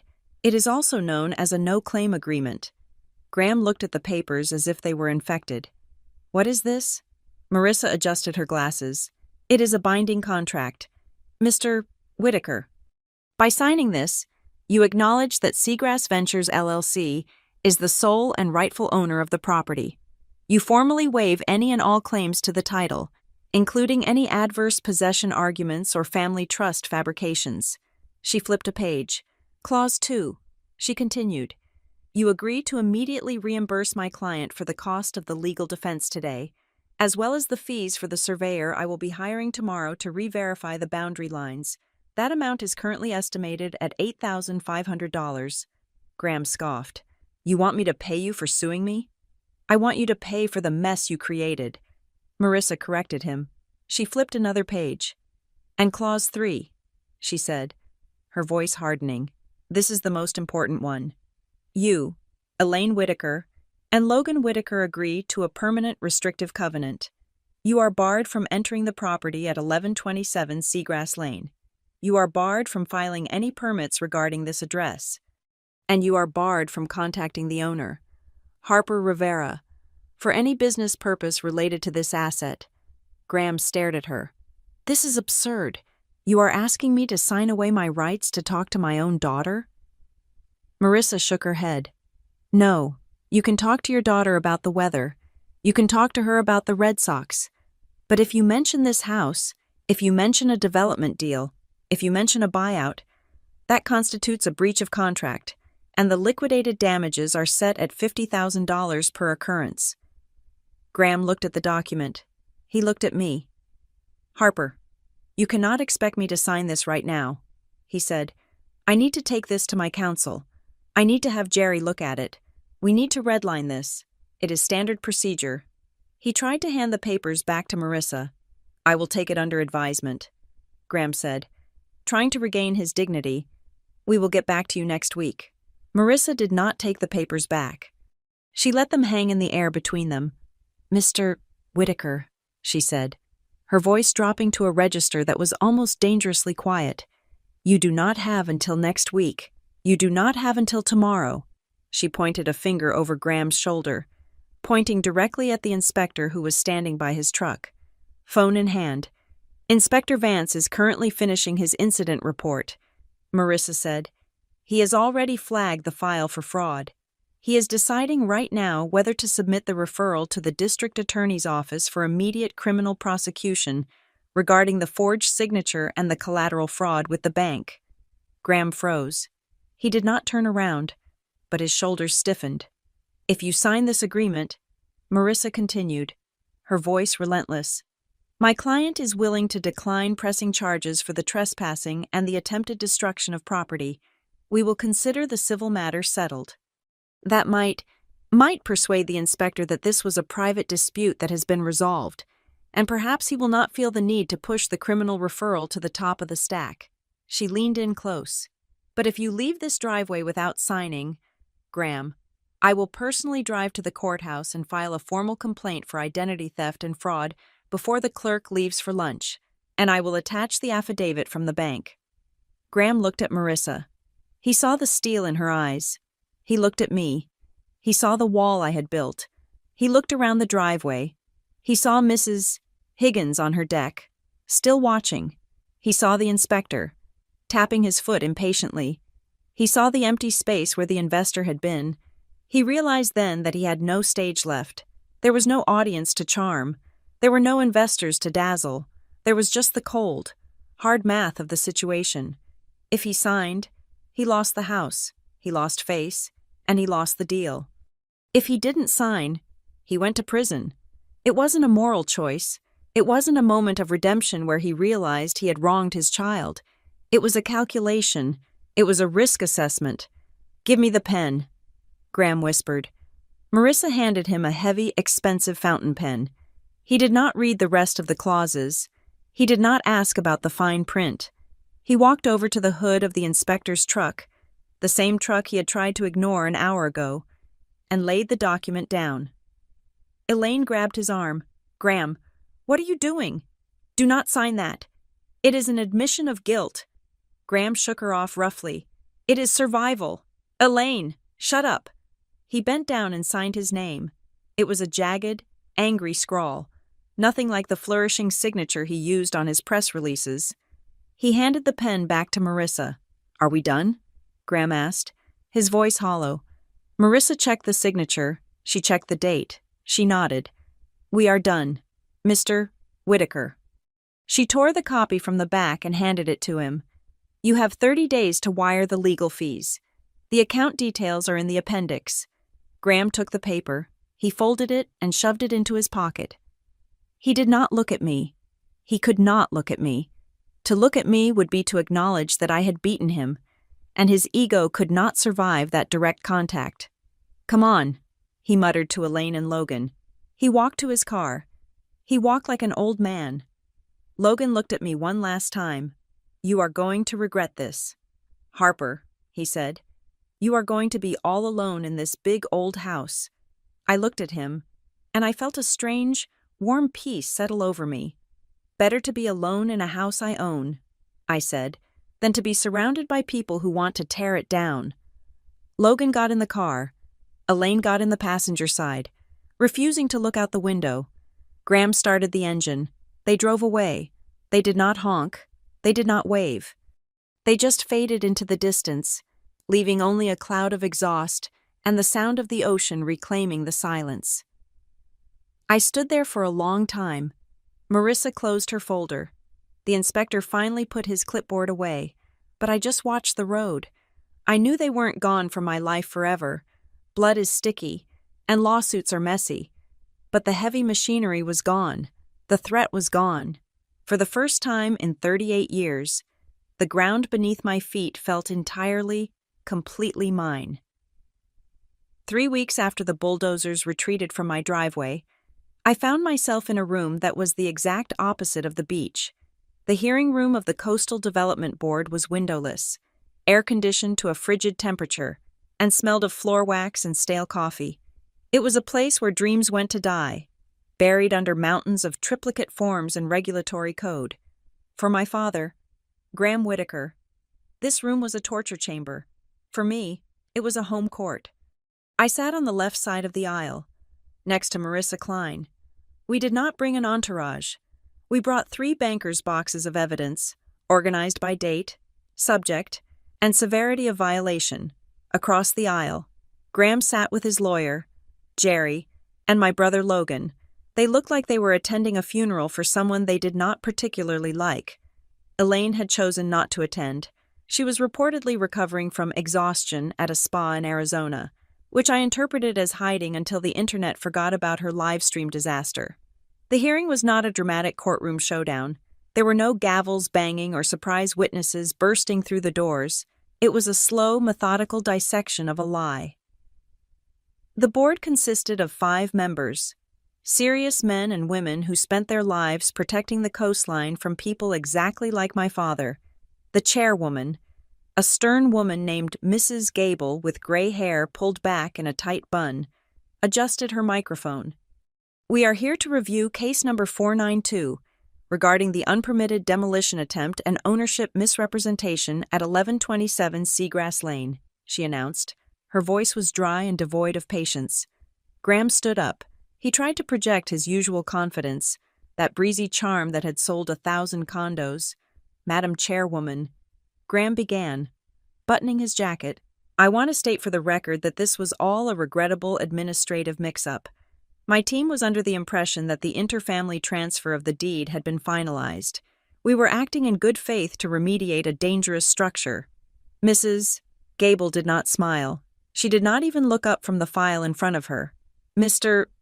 Whitaker," she said, cutting him off, "we have a sworn affidavit here from the actual owner, Ms. Rivera, stating she has owned the property for 6 years. We also have tax records, insurance policies, and a rejection of your buyout offers dating back 18 months. She looked up then, over the rim of her glasses. "Good faith implies an honest mistake," she said. "This looks like a calculated attempt to bypass this board, because your company is currently on our high scrutiny list for previous wetland violations." Graham opened his mouth to object, but Mrs. Gable was relentless. "Furthermore," she continued, "we have received a communication from the legal department of Sterling Capital Partners." The room went deadly quiet. I watched Graham's back stiffen. He knew this was coming, but hearing it read into the public record was different. Mrs. Gable picked up a single sheet of paper. "They write to inform the board that they have formally withdrawn all funding for the project known as the Meridian at Seagrass due to," and I quote, "material misrepresentation of asset control and failure to meet ethical compliance standards." She dropped the paper back onto the desk. "So, Mr. Whitaker, the project you were rushing to demolish a dune system for does not exist. You tried to break state law for a ghost hotel." Graham sat down. He slumped into his chair. He looked smaller than I had ever seen him. The facade was gone. He was not the titan of industry. He was just a man who had been caught lying to the wrong people. My turn to speak came next. I did not scream. I did not cry. I did not tell the board about how my mother had filmed the destruction or how my brother had called me selfish. That was emotional data. And this was a compliance hearing. I walked to the podium. I laid out my timeline. I purchased the property on October 14th, 2019. I stated clearly, since then, I have invested $82,000 in structural hardening. I filed for a retrofit permit last year, which this board approved. My father's claim that the house is a safety hazard is contradicted by your own inspector's reports from 6 months ago. I presented the emails. I presented the text messages where I had told Logan to stay off the property. I presented the bank inquiry regarding the fraudulent collateral. I am not asking for vengeance. I concluded, I am asking for the enforcement of the regulations that protect individual property rights and the integrity of our coastline. The deliberation took less than 20 minutes. When the board returned, the verdict was not a slap on the wrist. It was a hammer blow. The board finds Tideland Meridian Development in violation of Section 4, Article C of the Coastal Protection Act. Mrs. Gable announced, "We are levying the maximum civil penalty of $50,000 for the attempted disturbance of a critical dune buffer." Graham flinched, but $50,000 was money he could find. It was the next part that destroyed him. Additionally, she continued, due to the evidence of willful deception regarding ownership, we are referring this file to the State Attorney General's office for investigation into permit fraud and forgery. Jerry, the family lawyer, put his head in his hands, and finally, Mrs. Gable said, looking directly at Graham, Tideland Meridian Development is hereby placed on indefinite probation. You are barred from applying for any new permits within the coastal zone for a period of 24 months. Any active projects will be subject to weekly compliance audits at your expense. Graham went pale. 2 years without a new permit. In the development world, that was a death sentence. It meant no new revenue. It meant his pipeline was dry. It meant his company was effectively frozen in time while his competitors ate his market share. The gavel banged. Case closed. We walked out into the hallway. The fluorescent lights hummed overhead. It was over. The legal battle was won. But I had one last card to play. I had one last nail to drive into the coffin of Graham's ambition, just to make sure he never, ever tried to come back.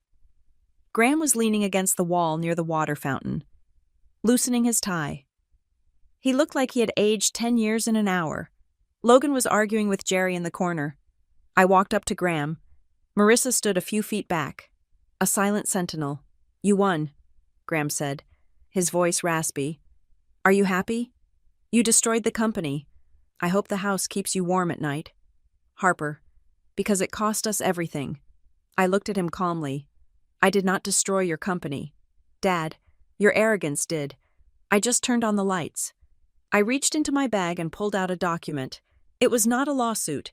It was a copy of a filing I had made with the county registry the day after the bulldozer incident.